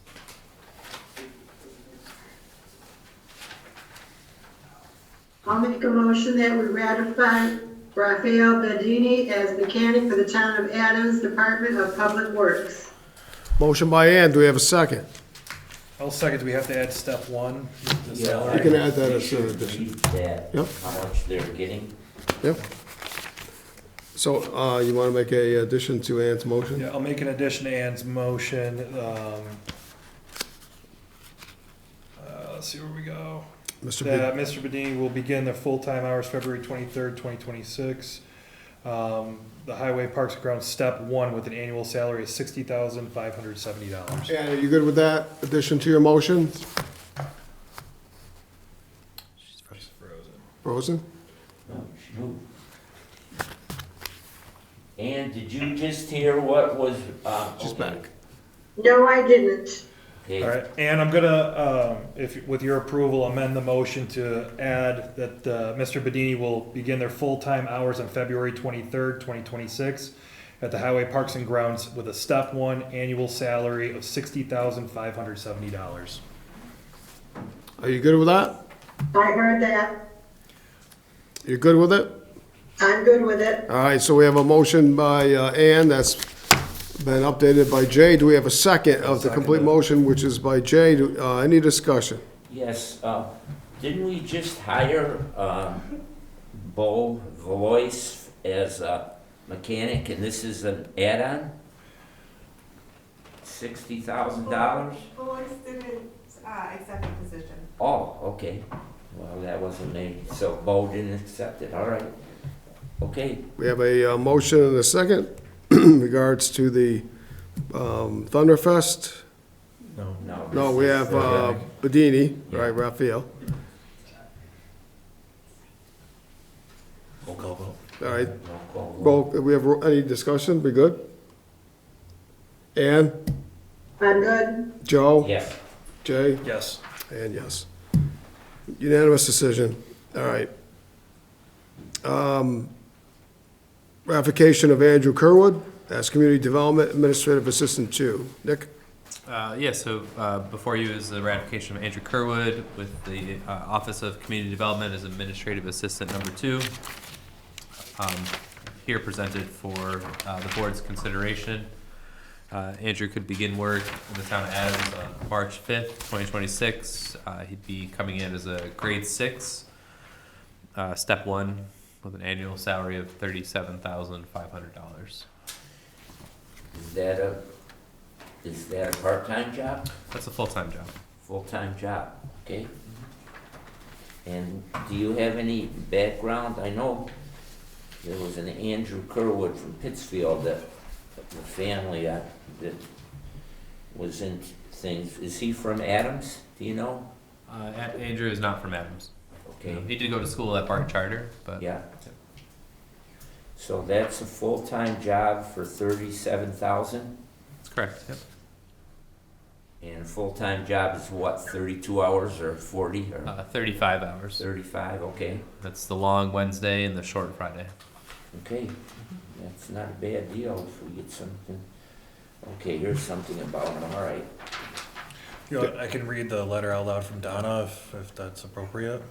Whatever the preference of the board is, I don't know the. We kind of have done that in We the should past. read it so Yeah. other people can hear it. Okay. Okay. With, if the chair's. Sure. Okay, yeah, all right.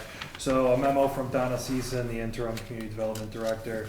I am recommending that Andrew Kerwood be hired for the position of administrative assistant 2 within the community development department. Mr. Kerwood was interviewed on February 3rd, 2026, during which he demonstrated he possesses the skills and interest in fulfilling the duties of the position, particularly providing support to the town's land use boards. He has a strong written and verbal communication skills, and he is experienced in the fast-paced customer service settings through his work with the Berkshire Museum for the past several years.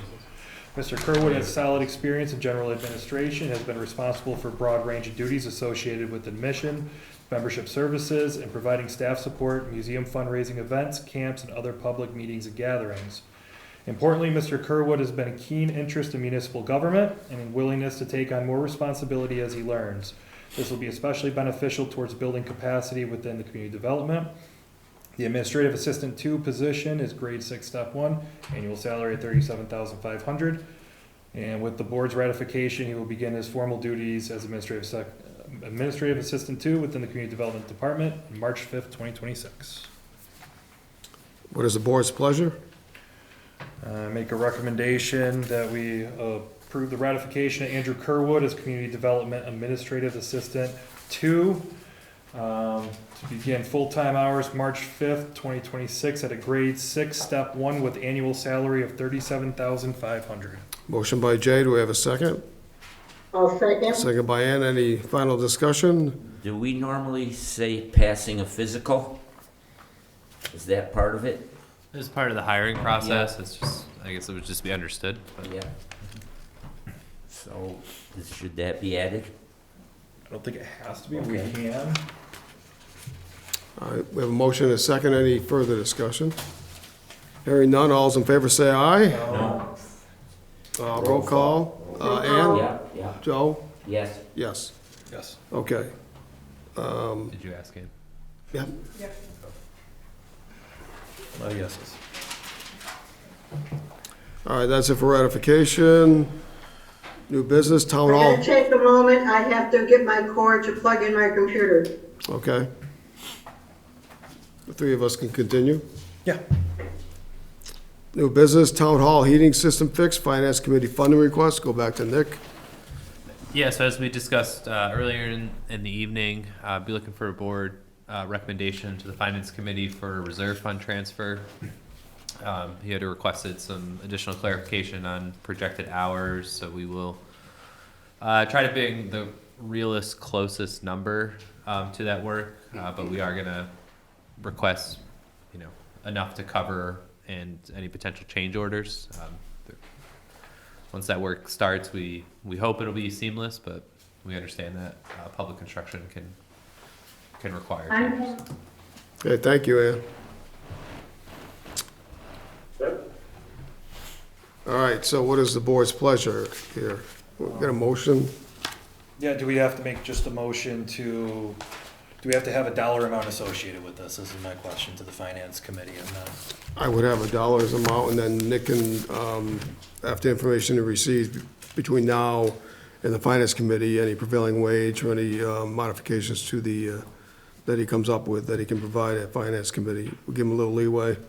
May I ask when we want to present this to the, Yep, as soon as possible, right? Or- Yeah, we've been in contact with the chair of the finance committee, so we're looking to get that scheduled for review as soon as possible. So, we're anxious to get this work completed as soon as we can. So we'll move it as quick as we're able to convene those meetings. Do you have a dollar amount associated that you would like us to? I mean, I think you want to start be in with? the ballpark of 60 to 65. I mean, that might be in the high end, but again, any unspent funds will revert back to free cash at the close of fiscal 26. So, And as we talked about at the workshop, we have confirmation that the reserve fund hasn't been touched this fiscal year. yeah, that's my understanding. So we have $175,000 there, and we have to the next fiscal year to hopefully have no other issues. that's the only setback. Yeah, I Something know. else comes up. Something else comes up, yes, as it sometimes does. Do we have to make a recommendation in terms of which way we want to go about this? As far I think that's as- just helpful for the record that the board's on record stating a full repair is the preference. Okay, yeah. A replacement would probably be Yeah, the word replacement. then. Yeah, All right, I might fumble through this one, but that's okay. We'll get the spirit. yeah, I'll make a motion that we approve, or is it request from the finance committee? I'm not sure which word we should use there. Is it we request a funding transfer from the reserve fund through the finance committee's approval for RTU replacement at the town hall building at the rate of $65,000. Ceiling, yeah. Yeah. You don't want to put a ceiling in case it goes more than that. Yeah. I mean, that would be double what they've quoted, Yeah. so we'd be running into much bigger yeah. problems. Yeah, okay, so Yeah. coming from the town administrator, if that's what you want, that's what we'll give, I think that's should be sufficient. okay? Okay. If there's not, we'll come back. Motion by Jay, do we have a second? I'll second. Second by Ann. We're asking for 65,000. Okay, What was the, yeah, So it would be out of the reserve fund, but anything that's unused would then go back to free Right. cash, which the reserve fund would typically do anyway, so. It'll It just close. allows us to have a window, an opportunity to have enough to cover this. Yeah, we anticipate completing work by the end of the fiscal year, and yeah, because really, we don't know what that 65,000 is going for, other than the HVAC system. We Parts don't and know labor. if that's good, so it's good to go high, because you gotta get a crane in there to lift it. So, just to have, has to be done. And ultimately too, through the chair, from being on the finance committee previous, the finance committee is in charge of the reserve fund. So they would be the final say on this one. This is just our recommendation to them. So they can do their due diligence to determine if that's appropriate or not. We have a motion and a second, do we have that? Yep. Yeah. We got a motion in a second. My thoughts is that the estimated cost, including labor, is $30,895. Don't know what prevailing wage impacts will be, or any other impacts you may come across. I would not go as high as 65, it's just my opinion. I would say more like a 50,000, and go from there, but, so that would give you 19,000 extra on top. You know, if you go 60, you're doubling the cost that you've been provided with an estimate. It's just my thoughts here. So we want to be financially conscious of the money that we do have. I know it all goes in the same bucket at the end, but when we want to build some trust with the finance committee that we provide them with the best estimates that we can, and Yeah, we'll try to tune that up with, dial it in. Again, you've indicated the replacement of the system, so that would Right. change those costs significantly.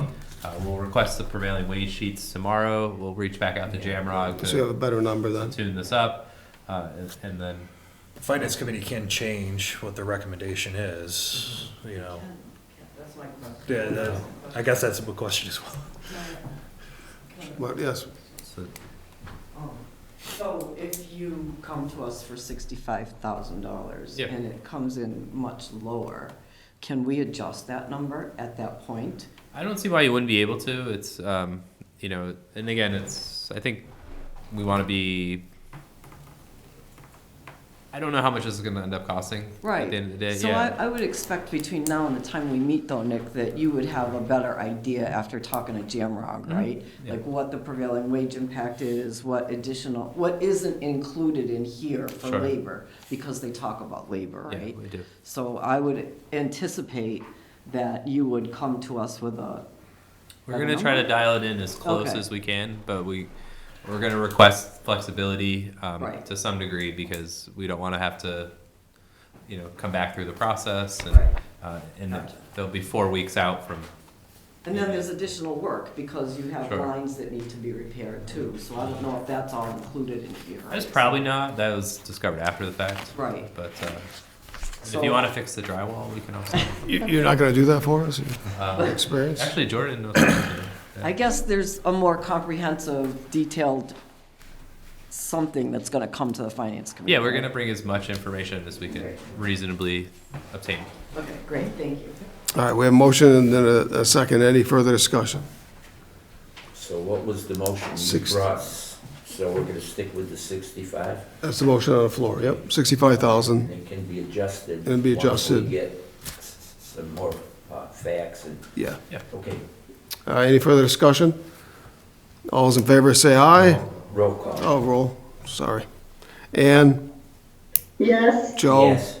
And Yes. Yes. Okay, yeah, BR. Wait a second, oh, in regards to that, In regard to the heating system? Sure. Thank you very much for doing that.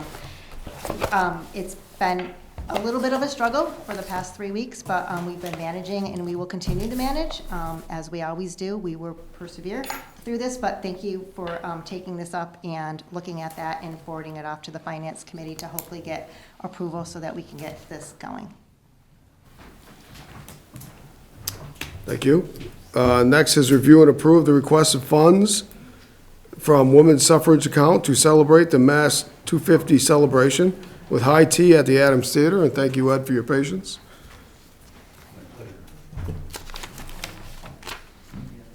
Ed St. John, 4 Edmund Street in Adams. Okay, so you have a request to the board for funding from Mass 250, and I believe it's a tea party. Well, it's going to be a high tea. It's being sponsored by a group called the Mass 250 High Tea. This will take place on June 14th at 2 p.m. at the Adams Theater. We expect about 80 people. We're asking for this amount of money, which comes from, as you know, the money that had been collected from the Adams Suffrage Celebration Centennial Committee, and which was not spent primarily because many of the events that were budgeted for could not take place because of the COVID pandemic. So just to give you a little bit of a description of the event and why the money is needed, we have to pay for things such as the Adams Theater custodians, to have an Adams fireman present at $50 an hour. There'll be costs associated with linen rentals, tablecloths, napkins, savories and sweets by way of food, beverages, teas. We're going to have 2 speakers. Linda Bianchi, who was formerly a docent at Ventford Hall, will talk about the history of tea, and particularly as it's relevant to the Boston Tea Party and the Revolution. And Eugene Mikulenko will also hopefully come dressed as and speak as Sam Adams, for whom this town was named. And there's a connection between Sam Adams and the Boston Tea Party, as it was his group that protested the tea taxes and led to the Boston Tea Party back at that time.